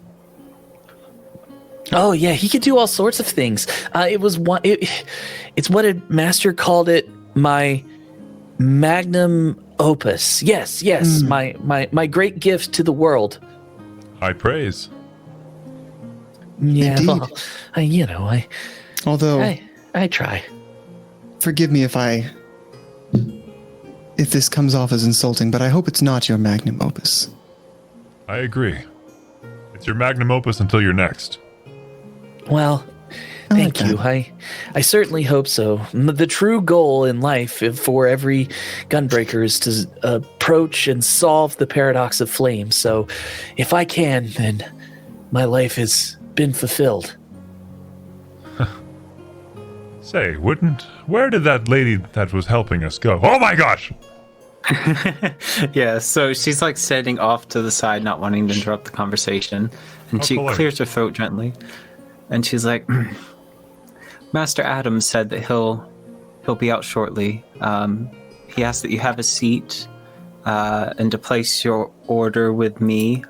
Dinner will be on the house tonight. And he also said to enjoy the show that's about to start. And then she hands you little menus, which lists 3 different specials, which I have written down because why wouldn't I? So there is a turnip burger with potatoes and a mug of Perry, beef sandwich with roasted apples and a coffee, or steamed buns with roasted apples and a tankard of bitter. Those are the specials on the menu that she's handed you. Wow, Yes, just double checking this turnip burger thing. There's no meat in it, right? No, it's composed almost entirely of turnips. It has some lentils mashed in as well, to give it a bit more. I'll take it. Perfect. Artorias tugs on Abel's sleeve and... Yes, Artorias. I've never had alcohol, Doctor. I don't know if this is the setting for you to... What the heck? You should try it. Let him have a little. Maybe his anxiety will go down. Are you sure? Yeah, just a little bit. Master warned of the dangers of alcohol. He said that it lowers inhibition and it could possibly lead to erratic behavior. In moderation. Jackie, I'm sorry, Jackie, if I'm cutting in, please tell me. Listening, comes over, looks at him dead in the face, and is like, listen, kid, have you ever heard of a thing called liquid courage? Yes. I do believe I've read something about liquid courage. Well, you see, a lot of alcohols are considered liquid courage, and if you would like to have a little bit of courage in you and not feel all of this anxiety, I recommend you have at least one drink. I'll have one liquid courage, please. He'll have the bitter. She gestures at the menu, slightly annoyed. Artorias points at the beef burger. That one. That comes with coffee. Oh. Can I have it with a liquid courage? I'll trade you my bitters for your coffee. Okay. I'll have the buns. It was steamed bun. Steamed buns and the. Now I just have lentils stuck in my head. It's not lentils. It's apples, I think. Apple slices. Yes. Apples. Roasted apples. Okay. Yes. Yes, I will also have the steamed bun and the bitters. That would be fantastic. Thank you so much. Perfect. Can I have So- 2? If it's on the house, can I have 2 food? Can I? Is it okay? Can you eat that much? I'm very hungry. I haven't eaten in 2 days. She Do what your mother says. nods a little bit and she jots it down on her little pad that she has there, and then she turns around and goes back through the doors. Okay. I like how Abel and Zephyrus have adopted a son and a pet. I'm sorry. A pet? No, only because you're a rabbit. That's the only reason. No. You're a fully intelligent creature. I was just. Abel, show respect to our daughter. You are very beautiful. You have your mother's eyes. And he looks at Zephyrus like. Better. That didn't happen. Next. All right, so. So she leaves, and you guys are all waiting for your food. And then a few moments later, she does come back out with it and passes it around, gives Arturius his 2 plates of food. So he has 2 big piles of roast beef and he whatever goes else to he ordered. town immediately. Yeah. Just And then As she he says, is, Zephyrus switches her bitters for his coffee. Nice. All right, so you now have a cup of coffee. The woman says, I didn't properly introduce myself. My name is Sarah. If you need anything else, please just let me know. Adam, Mr. Gaunt should be out soon. We do have a special performance tonight. Gia, she should be out shortly. So just enjoy your food and enjoy the show. And then she goes back around to the front desk where you guys are. Thank you very much, Sarah. Thank you. Full mouth Jackie just thumbs up. So, Abel, this Adam, is he your benefactor from your last job? Unfortunately, yes. It was not on great terms, as he had... I want to be very honest with the 3 of you. He killed my best friend. However, the job was complete. And the large sum of money should be in wait. I had asked for this to be confirmed in writing, as you do. But the writing was stolen from me, in exchange for the card used to grant us this meal. So I'm hoping that we can still benefit. And his best friend is the person that you spoke of when we first met? Yes. His name was Brahm. And you plan to meet with him amicably? The friend I had lost was named Brahm.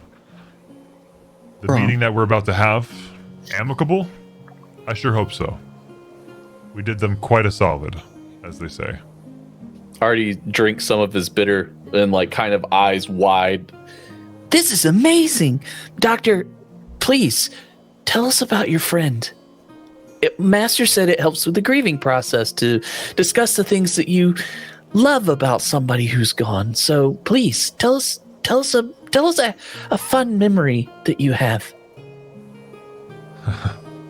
Well, Brahm, if he were here, that bitters would be already gone, and that stage would not be empty. Full of character he was. You would have liked him.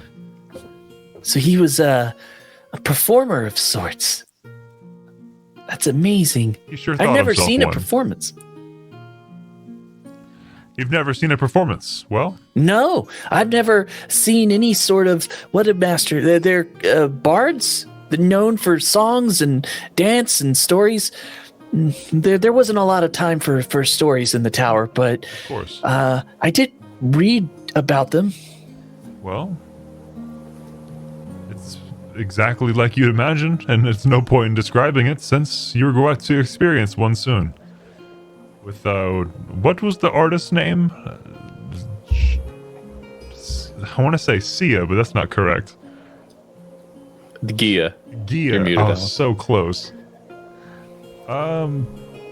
Yes. I wish I had more to share. Artorias is drinking this bitter incredibly fast. Whoa! He kind of reaches across the table and puts the glass down. Why don't you wait about 5 or 10 minutes to see how you feel? Oh, yes, I'm sorry. I must admit, it's much tastier than I would have imagined.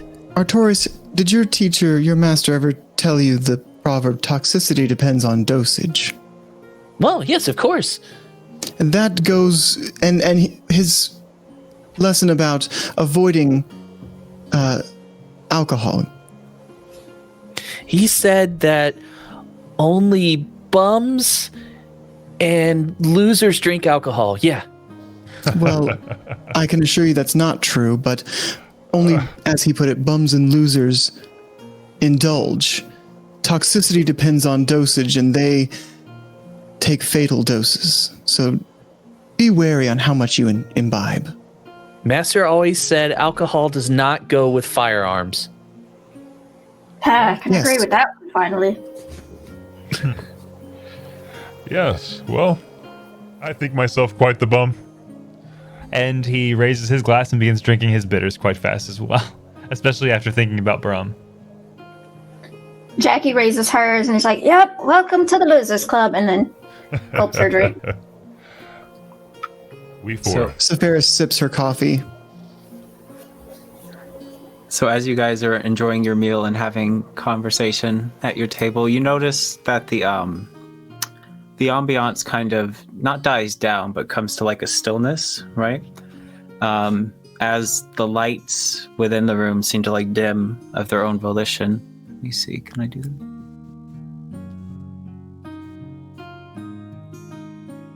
As the lights dim of their own volition, and someone comes out onto the stage. So I'm going to explain it, and then I have something, hopefully, that works. That's pretty cool. Ready for you guys. But she comes out onto the stage. She's about Abel's height, so about 7 feet tall. She has fairly dark skin, really clear complexion, everything. She's wearing a long, skin-tight black dress that looks like it's made of some kind of satin or suede. Looks really like soft to the touch, and it just goes around her curves. Naturally, she has braided hair, it looks like, that just falls around to frame her face and comes across in like a curved bang. And she comes out onto the stage, and the tavern goes silent, and then she starts to hum. And then she moves her hands a little bit, and the hum kind of builds up some more. Those of you familiar with magic, she's using prestidigitation to kind of amplify her voice throughout the room. And then there's also like a kind of like a choir of voices that joins her, but you don't know where it's coming from because it's just her up there on stage. And she continues to sing, and it's a song about someone that she used to love and how that person helped make her feel free. And then she left, the person that she loved left her, and her heart has turned to stone, basically. And that's the gist of the song. So now, and then she hums again, and like as it fades away, and then she just backs down the hallway that she came up from the stage on. And then I hope this works.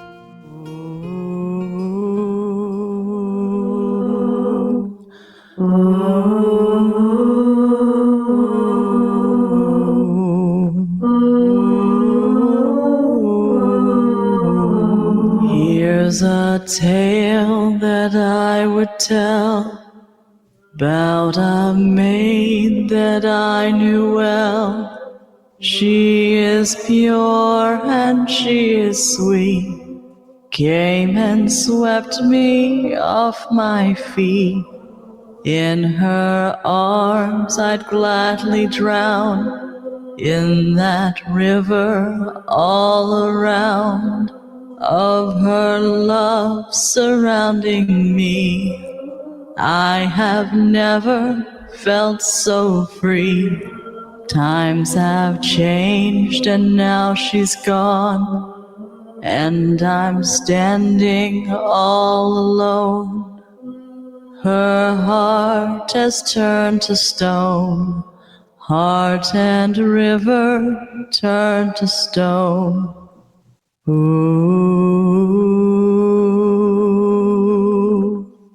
ooh,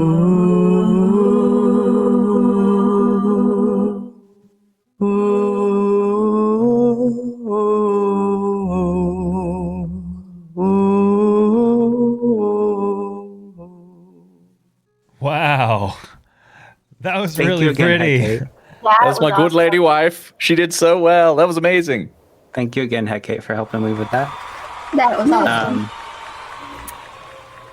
So yeah, the tall woman backs down the hallway. Do any of you guys want to like trying to discern where the chorus was coming from or anything? Yeah, definitely. Okay, roll the perception check for me. Mere curiosity. I'm just enjoying the performance. I'm kind of Severus is going to let the mystery be a mystery. Jackie realizes that like she's magicking something or other. Like she knows that magic is being used, but so she's a little on edge. Like she's trying to enjoy it, but it's like making her uncomfortable. Artorias is standing up on his chair and Cairo's on his shoulder, and he's going, "Woo!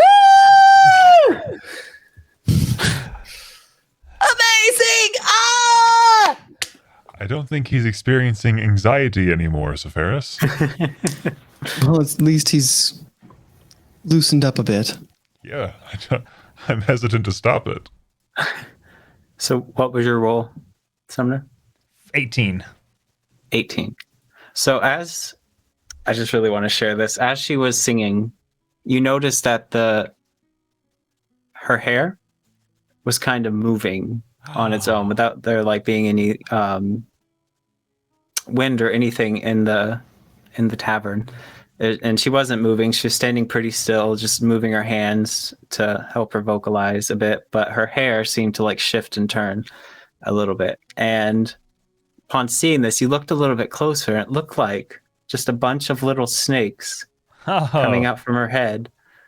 And they seemed to maybe be singing with her a little bit. That is so cool.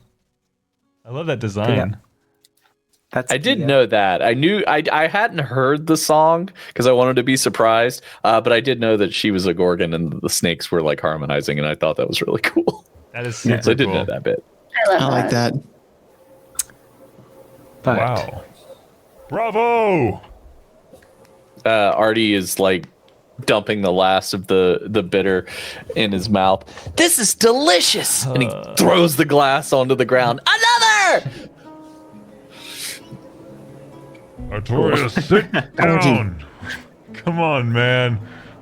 So. I'm sorry, I've just never seen so much life! Oh, Ron would have got a kick out of you. He sounds like a handful. Brom would have been like, "Hey, kid, you want to rob a bank?" That's what I mean by kick. Kick you into jail. Anyway. So as Hey, kid, you're drinking all the alcohol. Stop. As Gia leaves and the tavern comes back to life a little bit after everyone's finished cheering and everything, this blue-skinned tiefling male comes out from the doors behind you and approaches the group. And he says, "Hello, would you happen to be the associates of a certain number 10? Abel stands up. Yes, that would be us.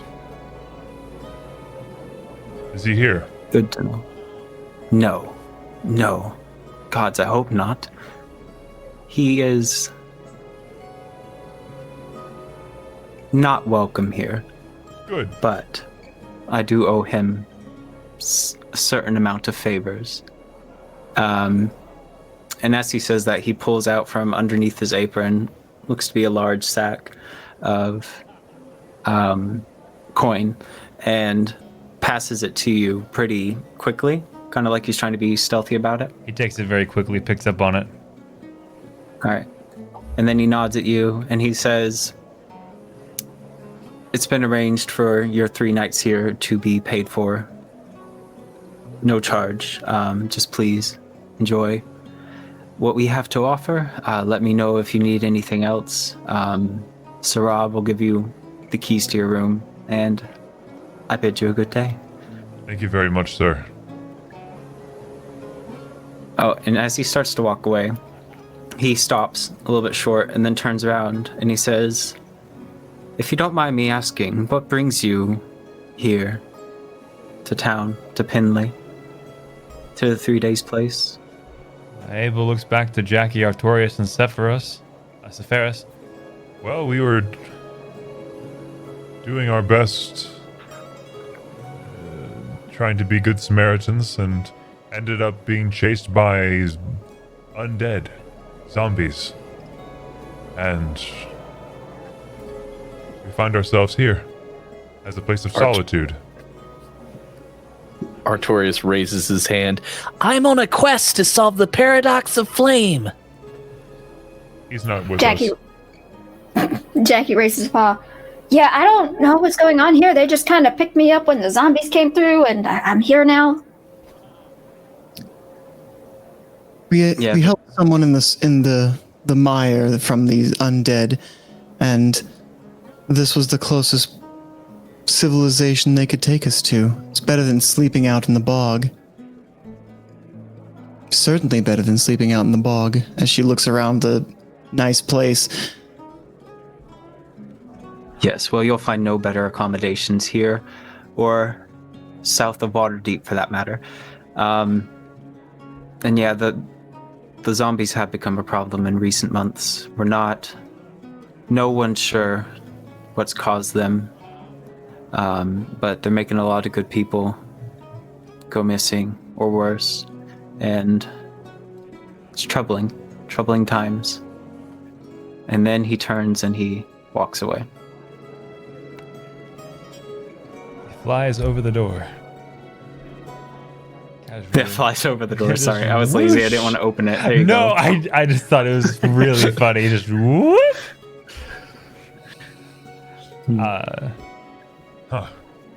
So I suppose the zombie issue is not uncommon. Or I mean, the undead have been a problem for as long as I've known them, but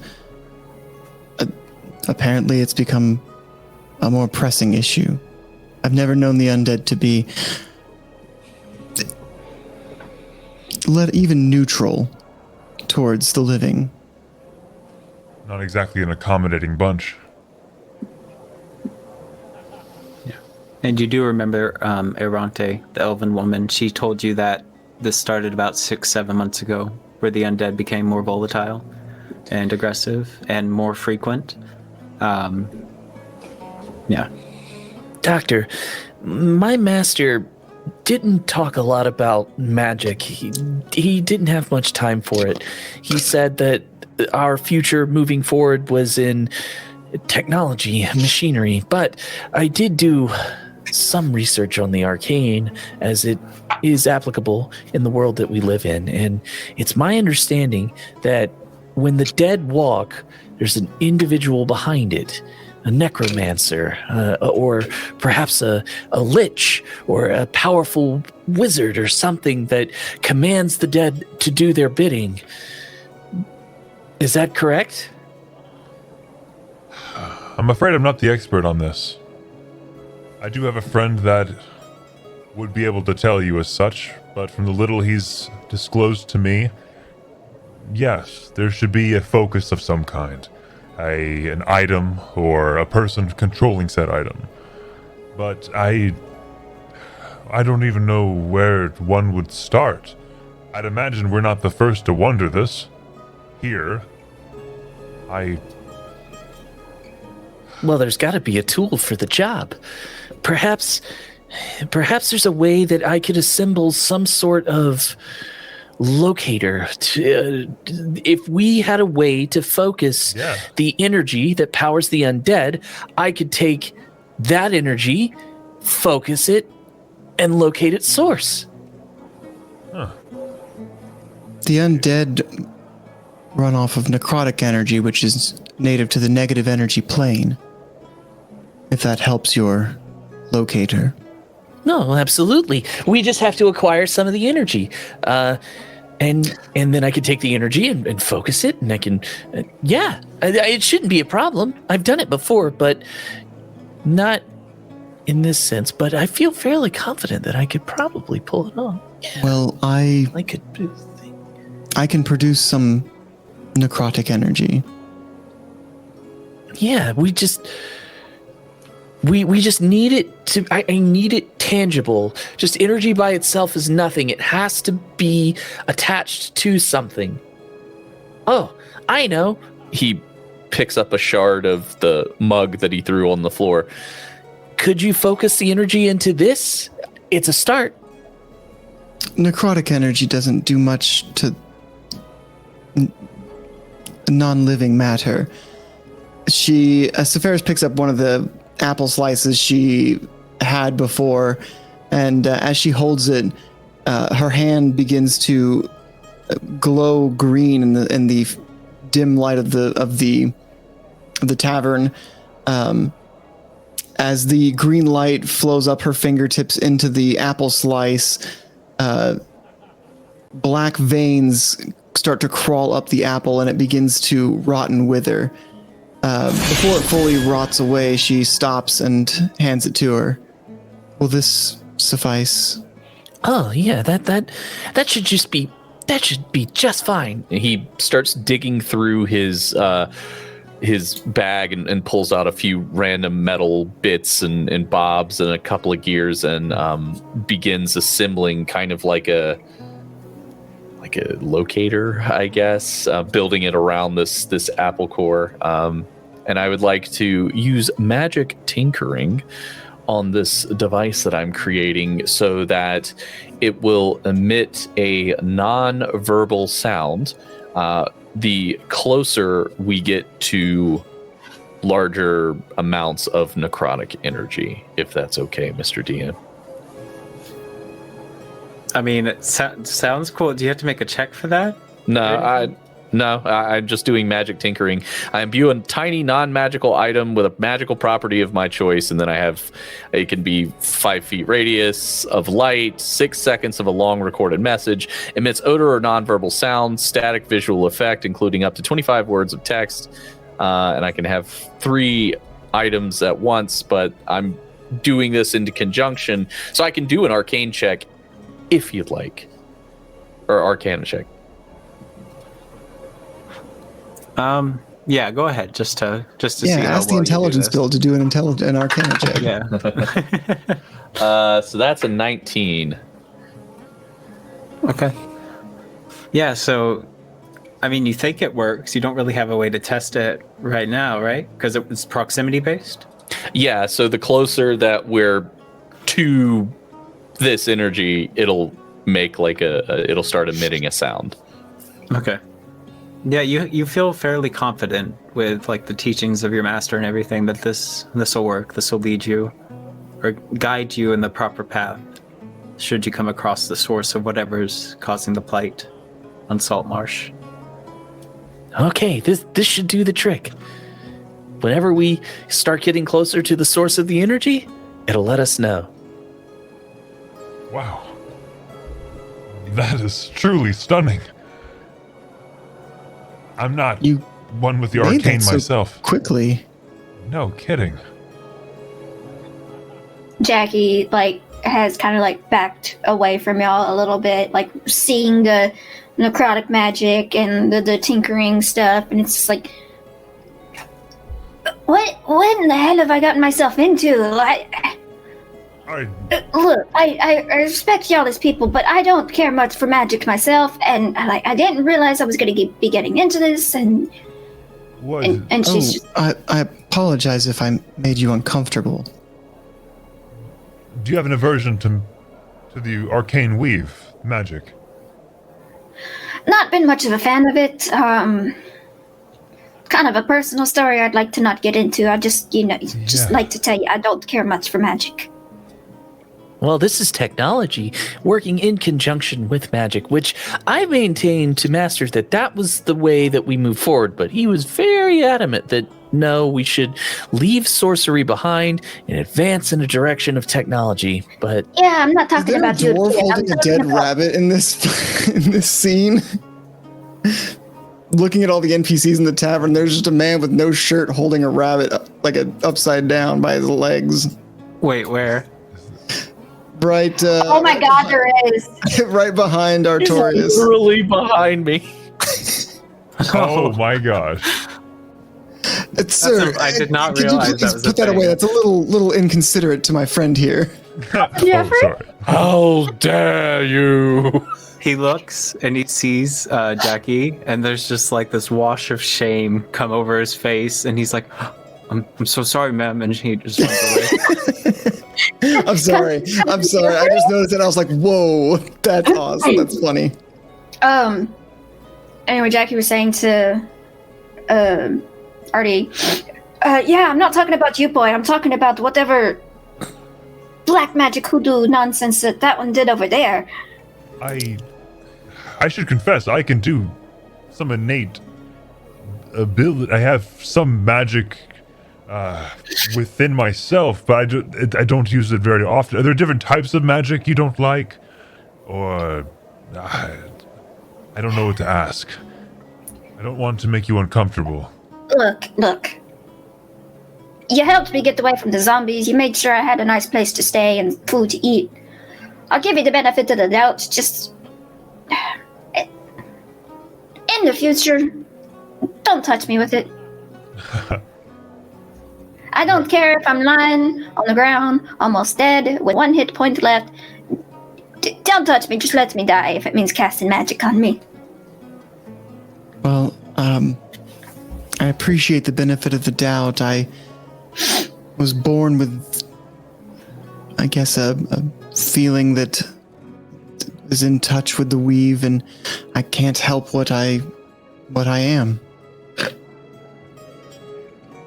What are you, Sephiris? You can't just ask people what are they, Artorias. That's rude. Well, I'm an inventor and a tinkerer. I'm also the last gunbreaker of the Davenport line. But Sephiris, you said you can't help what you are. What are you? I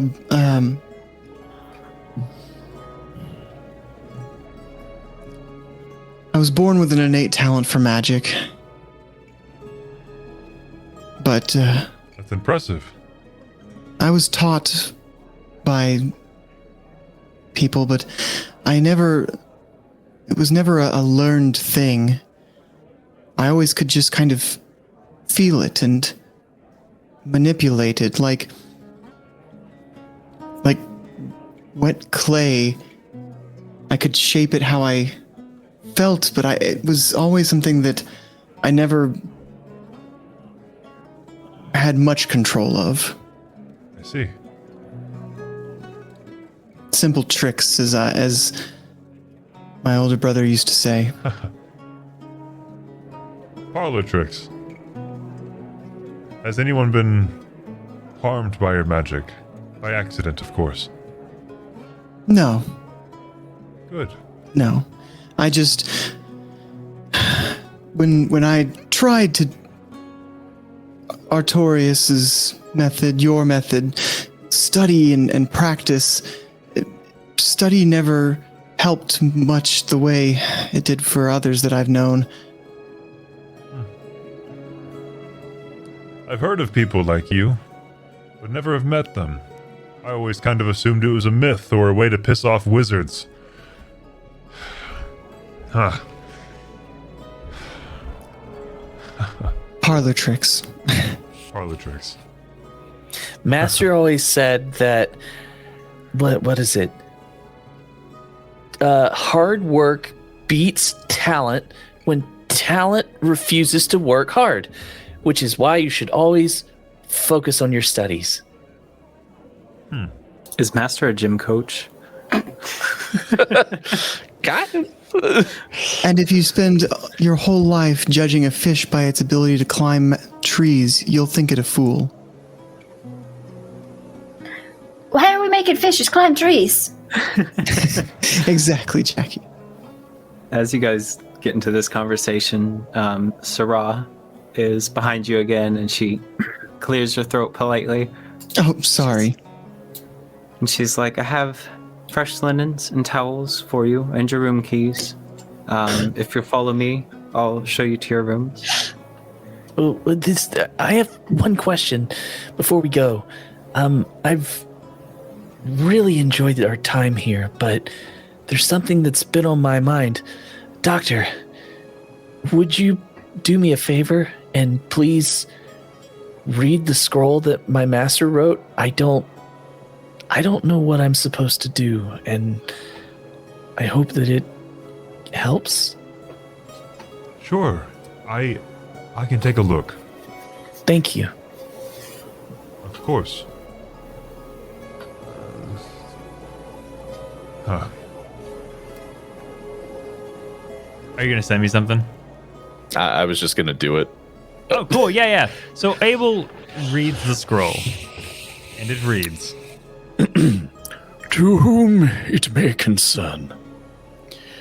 My name is Tarek. I am an adventurer, formerly, and an educator, presently. For many years now, 16 to be exact, I have been the guardian of the young man who stands before you, Artorius Davenport. Artie is a good boy. He's trying his very best, but he has not experienced life as most people have. He will tell you many things, that he is the last of the gunbreakers of the Davenport line, that he seeks to solve the paradox of flame. I must confess, these are lies that I have told him. There is no Davenport line. There are no gunbreakers. And the paradox of flame is simply a story I would tell him as a child. In truth, Artorius was delivered upon my stoop as a child with a note from his family that said, "We are very poor. Please care for our child." I must admit I never had the heart to tell him the truth. So I filled his young mind with stories of flight and fancy.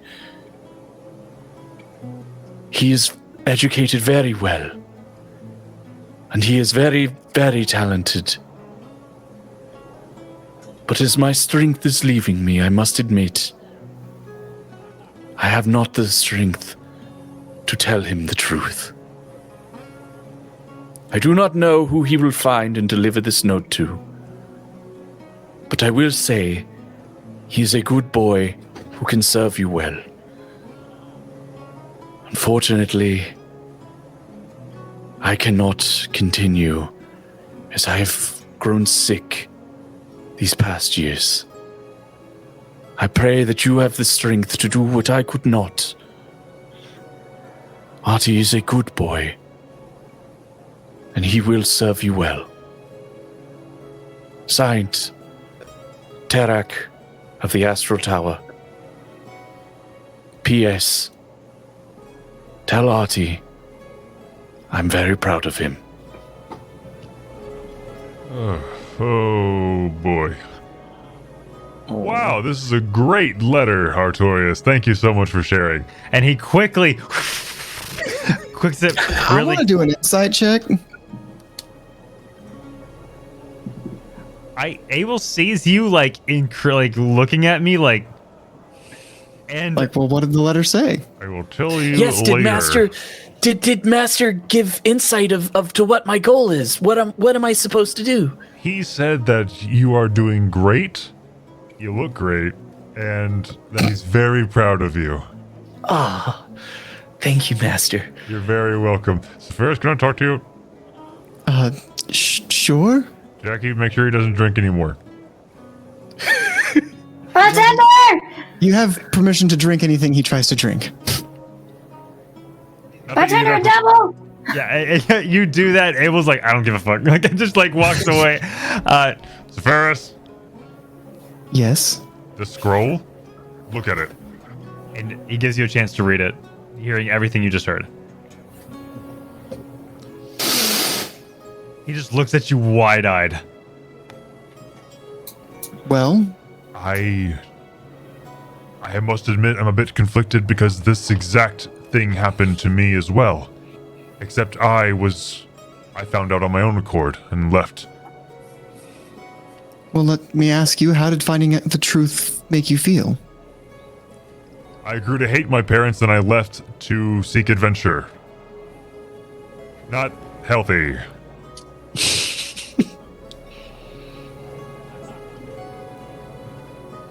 Well, I don't think he's at a point where he's ready to hear that there is no Davenport line. Not now. However, now that we know that he does take well to ale, perhaps we know how to loosen the wheels. And he jokingly nudges you. When the time comes, maybe, but I say for now, we give him a purpose, have him grow some confidence. He's a smart lad. Right.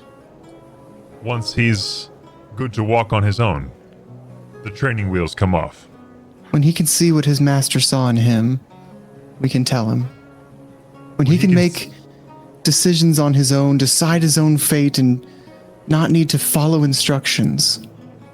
When he can see in himself what we see, what he saw. What he saw. Thank you. I needed your sage wisdom. Thank you. Well, call it experience with dealing people. You're the one with years of study under your belt. I'm a silly girl with a stick. Parlor tricks. All of it. Parlor tricks. She says, she as she says this, kind of, and looks over her shoulder at Jackie and Artorias. She brushes off her outfit and magically cleans it up. You can cut the sexual tension between Abel and Sepharis with a knife. Oh my god. It's an Abel, man. He's just, Braum. He's a sexual creature, man. You know, he's actually asexual, but yeah. He just exudes this energy, man. He just treats everyone the same. Like, it's just if he talked to the bartender long enough. Anyway, so. Anyway, Alan, you lead us there. Okay, I got that crap out of the way just so I didn't forget. No, it's not crap. It's awesome. I'd like to throw in real quick if I can. As Abel and Sepharis are coming back to the table, there are 5 cups now in front of us. And I'm slouched over, kind of leaning onto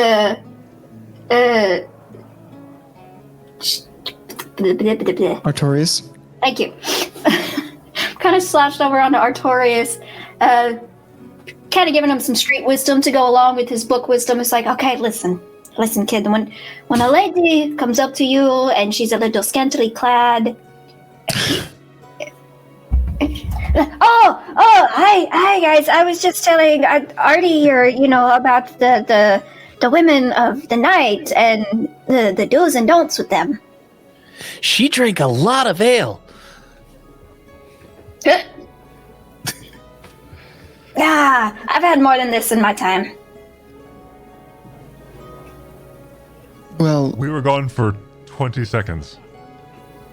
It was a short conversation and already 5 drinks have been had. I think it's time we perhaps call it a night. Yes, it's been a very adventurous day. No, nonsense. I could keep going. I'm sure you can, Jackie, but I for one am exhausted from running from a horde of zombies and trekking through a mire to get here. Did we each Even get with our the own room? coffee I had, I feel myself getting sleepy. And Sarah's still standing there, and she's like, "And I have tasks that I need to perform before we close." for And the there are evening, so- towels waiting. I haven't used a towel in ages. We do smell pretty awful, actually. My own odor is Speak for starting to yourself. get to me. Yeah. Is she leading us to our rooms? She is leading you to your Yeah, room. Sephiroth absolutely follows. Do we each get our own room? Yes. Okay, cool. Yeah. So she opens the door here for you, Sephiroth. Gives you a key, gives you a couple towels, and says, "Please enjoy your stay." I'd prefer a different room if you wouldn't mind. Jackie, would you like to take this room? I guess so. And she kind of just stumbles in. Here's your towels and your key. Do you need a hand? No, I've got it. Sephiroth helps Jackie in regardless. Just kind of like a hand on the shoulder, like keeping you steady as you make your way in. I said I've got this, woman, and she kind of. I know you do. I want to check out the room, make sure it's safe. You know what? Actually, as you like flop onto the bed, actually, you're quite capable. I don't need to check the room. What was I doing? I'm so sorry. Well, thank you, regardless. And she doesn't even think about washing or anything. She's so out of it. She just flops onto the bed and is out in seconds. Awesome. So she comes down to this room and again offers you the key and the towels for this room, Abel. Thank you very much for your service. And then she turns and walks. And she stops and she's like, "Where's your young friend?" Sephiroth turns around. Does not see Artorias. You hear singing from downstairs in the bar. Which are the last two rooms? I'll fetch him. You go tend to your tasks. Okay, she points to this one here and this one at the end of the hall. Okay. Sephiroth takes the keys and the towels and places the towels in both of those rooms. Sorry, it's these two right here. Places the keys in both, the towels in both of them, and then heads off to back to the bar. What does she see with Artorias? What's going on with our sweet little first time drinking boy? He's standing on a table, and Cairo is on the table with him, in front of him, and he has a mug of ale in each hand, and he's got a few people surrounding him, like singing and cheering, and he is literally dancing on the table while Cairo kind of does like a, and they're both like, hup, hup, hup, and they're just singing, and he's not really singing words. He's just like, hey, he's just like doing a melody and dancing on the table, and there are people around them just chanting, being like, hey, hey, hey, hey, hey. I let it go on for a little bit before I say, Artie. Huh? Yeah. Yes. These nice people bought me more bitter. No, it's time to go to bed. But Cairo's dancing. Look at him go! And he is quite adorable. But we've had a long day, and we have a long day tomorrow. We need to get our rest, don't we? He's doing the Cairo. Yeah. Okay, come on, Cairo. Let's go to bed. And this is good. Okay, sorry, everybody. Sorry, Sephiroth. It's time to go to bed. No, you're fine. It was a lovely dance. You'll have to do it again tomorrow after we've had a good night's rest in a nice, big, soft bed. Oh, yeah. I like And that. as she's leading Artorias away, she turns back to the crowd of people that bought him more alcohol, and she holds up her hand in a circular fashion and blows through it, and she's going to cast a spell on these people. Each of them is going to have to make a. I have to roll on the table to see what happens. All right. Let's roll a d4, see what mischief we get up to. So they have to make a wisdom saving throw or begin giggling until the start of my next turn. Oh! So I don't have stat blocks for them. That's a nice move. Kind of aggressive, but also like harmless.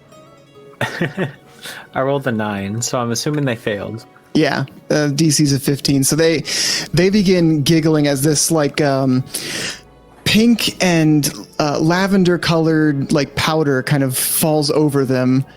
And I let them giggle as I lead Artorias to the 2 rooms prepared for us. Awesome. Do you follow Artie? Oh, I'm leading him. He's in front of me as I push She's on like, alcohol. like a mom. I would Like a mom. Don't forget your pet. Cool.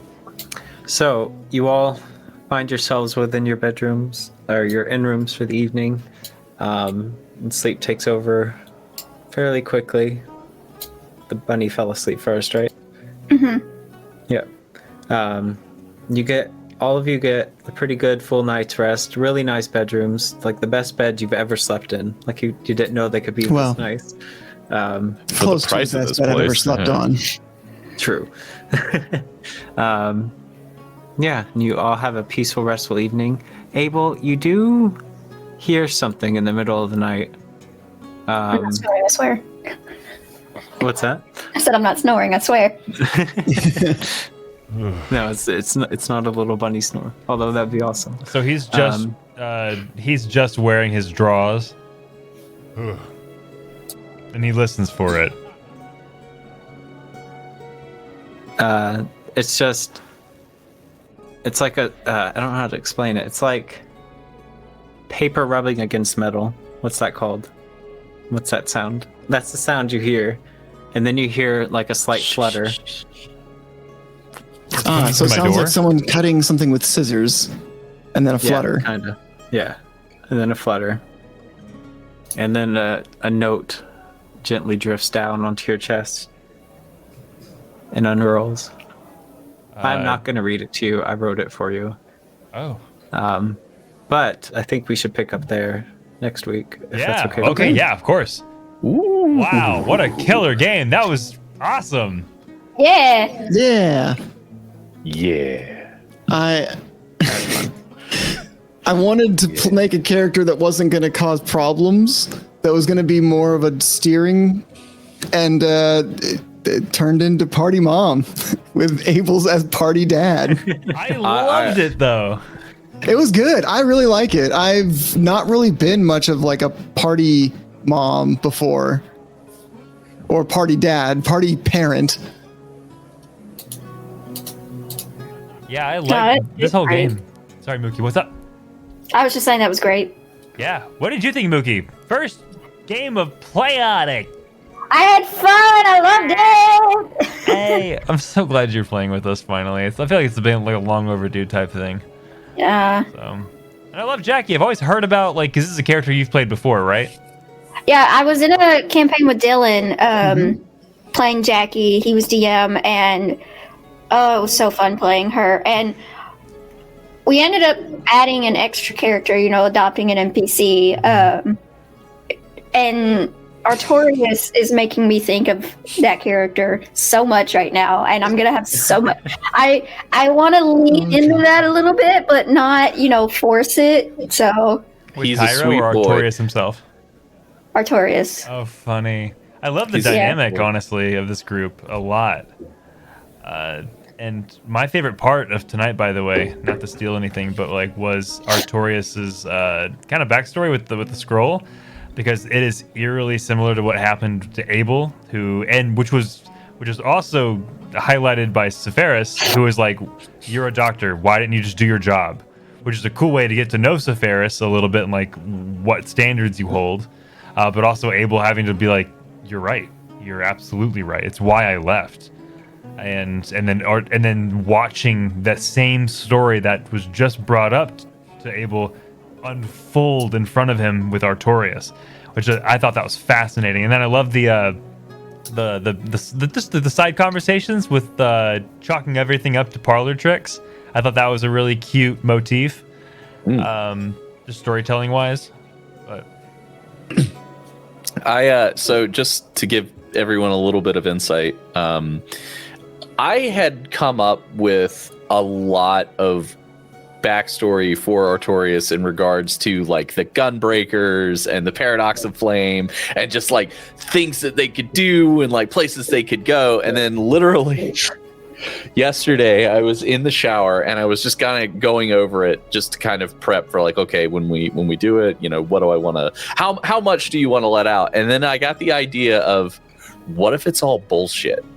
Like, what if his entire life, this guy who's raised him has just been telling him like all these fantasy stories because the truth hurts even more, where it's like your family was poor and couldn't feed you, so they dumped you on my doorstep in hopes that you could have a better life. And so he tells him like, yeah, and he did. He absolutely did. But he, you know, has these fantasy aspirations of he's this, you know, legendary line of warriors and you know, he something of grandeur.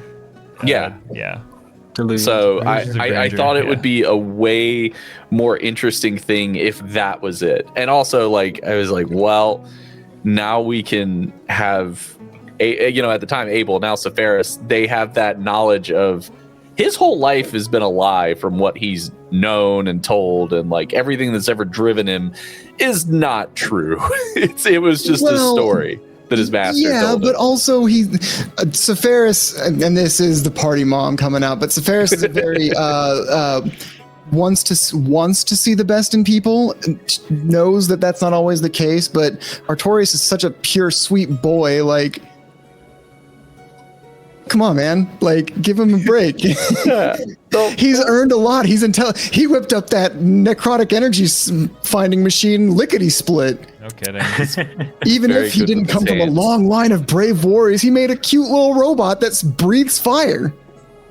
He does. He's powered by fire. Also, my favorite part was really kind of just, it's not a part, it's just Alan running this as the DM. I think he's doing such an amazing job with the maps and the music and the faces. And so imaginary. I like, I love your, it's great. I love it. Yeah, I just think Alan's killing it. So for me, the whole moment, and because it was a lot, I'm sure in classic D&D fashion, like he had all these things planned for us to do, and then we just sat in a pub and bullshitted for 2 hours. So I was hoping you would. I was about to say, I don't know if I can speak for Alan, but as I've forever DM, those are the best times, is when like your players are just role playing between themselves, and you're just like, I just get to enjoy the intercharacter hangouts. Like, that's great. That's honestly my favorite parts. I thought it was great. Just this world that Alan's kind of crafted out. Honestly, so I'm gonna address the elephant in the room. Sure, Potato Man.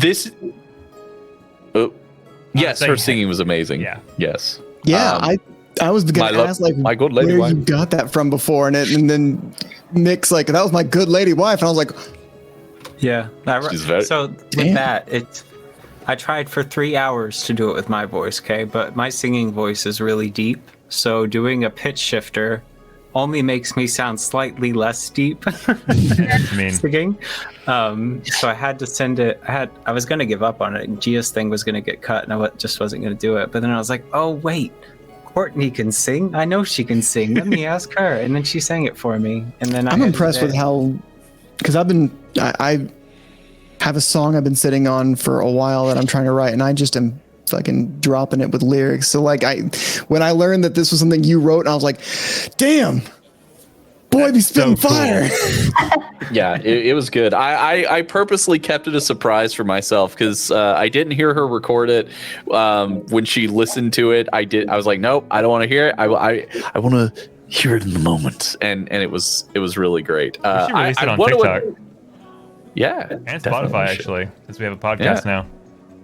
I want to address the elephant in the room because this was the least chaotic session of Playotic that we've had, but I think that was really great. It was nice to kind of have a come down. Yeah. Now, of course, that being said, next week might get insane, but it was nice.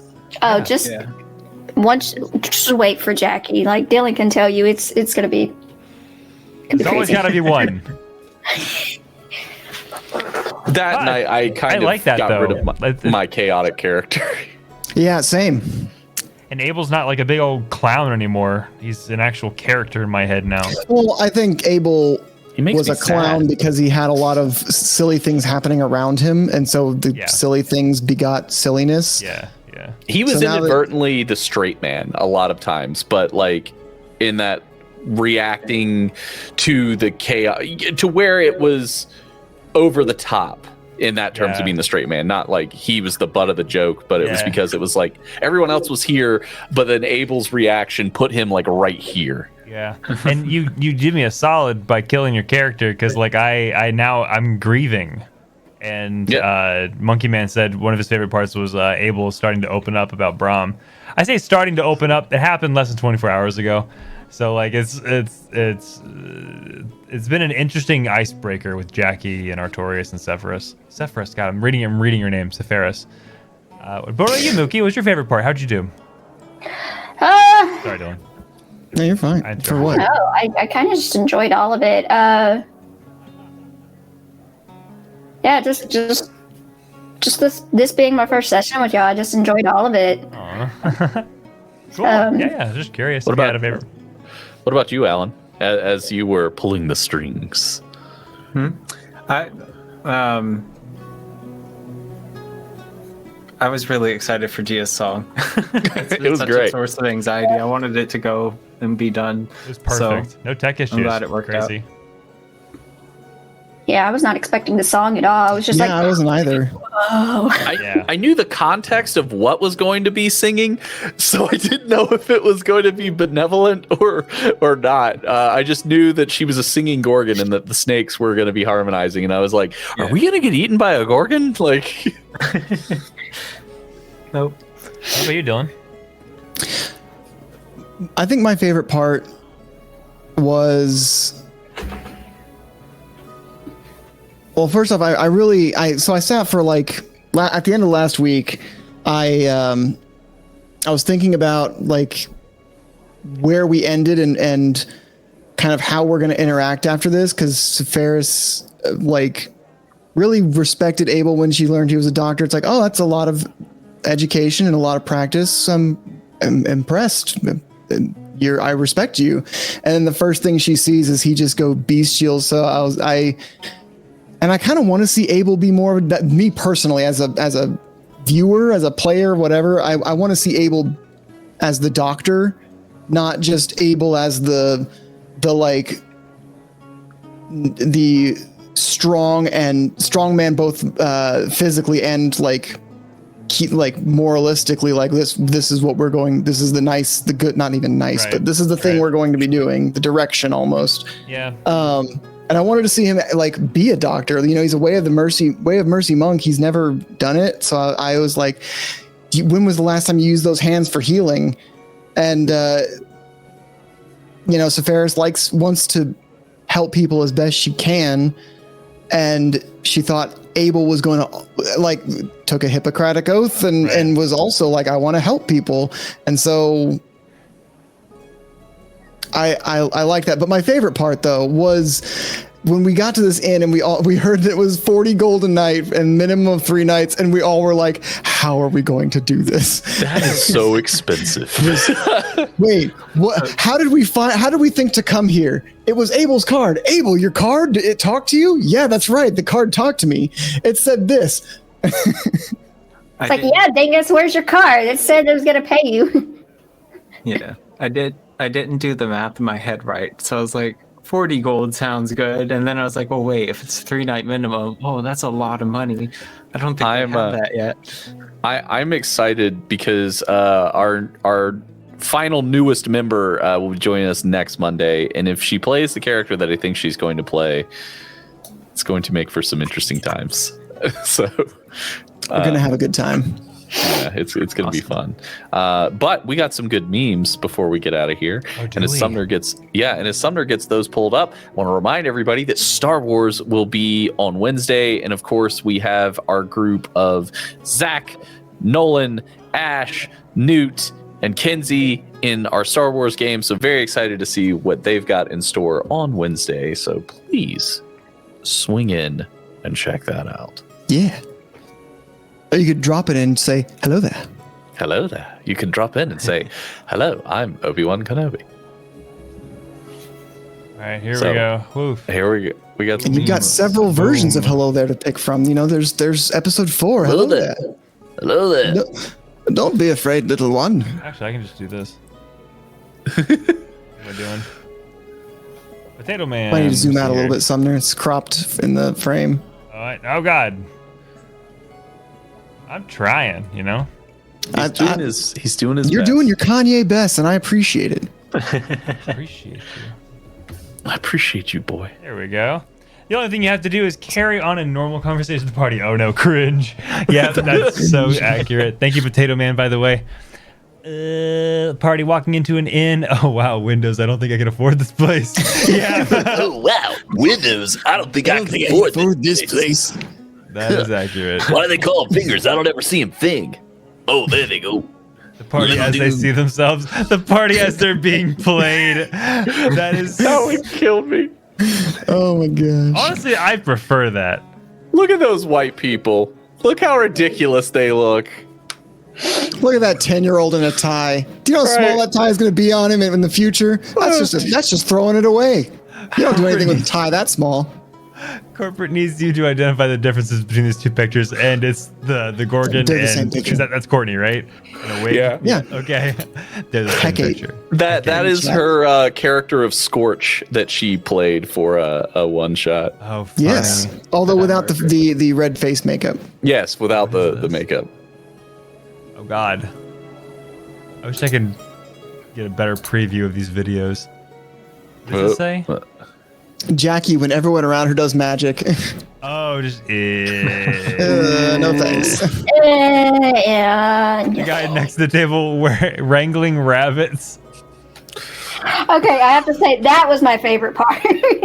Dylan finding the guy. Dylan realizes There's like a serious shirtless moment, dude. and it's like, wait, hold on, is that a man holding a rabbit in this inn? That is right behind the rabbit person. Wrong time, wrong place. Abel looking at Artorias before the letter. Abel looking at Artorias after the letter. The boy. Sephiroth to the crowd. Yeah, just giggle.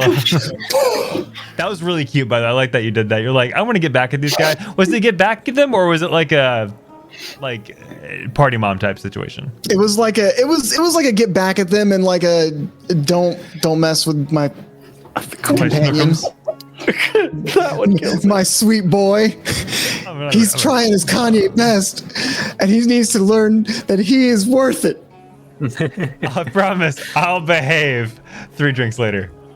Yeah, that is accurate. That is too funny. Jackie is going to cause Artorias to be in so much trouble with mom and dad. Yes.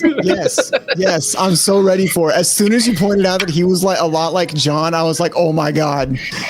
Jackie it's happening. I don't want to call like Jackie like a child, but like only because like Jackie seems to be a little loose-lipped, like kind of like impulsive, but also kind of has her own anxieties, and also is seems to be a little unpredictable. Like the very, very, very little I've seen. Yeah, Jackie was. Yes and no. She didn't have a childhood. She I don't want to give too much away about her, and of course. I mean, Jackie likes what she likes, and she doesn't like what she doesn't like, and that's very, very predictable. She's very much a chaotic neutral. Okay, that is what she is. She's like as pretty much as long as you treat her right, She'll treat you right, and as soon as you double cross her or do anything to piss her off, she's like, There are rules with Jackie, and if you follow them, you're fine. Right. And if it just seems like Artorias is the young child, and then Jackie is like the older, like teenage sister. No, I feel like Jackie is like the aunt that comes in and is a bad influence. There we go. That's way better. Yeah, because I don't want to say kid, because Jackie's not a kid. Yeah. She's the aunt who shows up and is like, "Hey kid, want a drink?" and pulls out like a little purse. I was just thinking that it's like. So we have two cool moms. Yep. Jackie's. No, we have a cool mom and then the cool aunt. Yep. Yeah. But she's fun Aunt Jackie. And the doctor and refers to herself as such when she comes over to the house. Yeah. Hey, it's fun, Aunt Jackie. I've got the fruit punch. And it's 2 giant bottles of wine. And then the doctor dad with anger issues. Yeah, he's like, toxic masculinity ruins every dynamic. But yeah. Well, I love it. Let's go say hey to how we roll tonight. Yeah, and our raid phrase, it's all parlor tricks. It's all parlor tricks. It's like one of the first times I've had a raid phrase that's all that is not true. You've said so many things that have been a phrase. Press X to doubt. It's the totally have. All right, good night, guys. We'll see y'all Wednesday. Yeah. Bye. For Star Wars. Star War. Star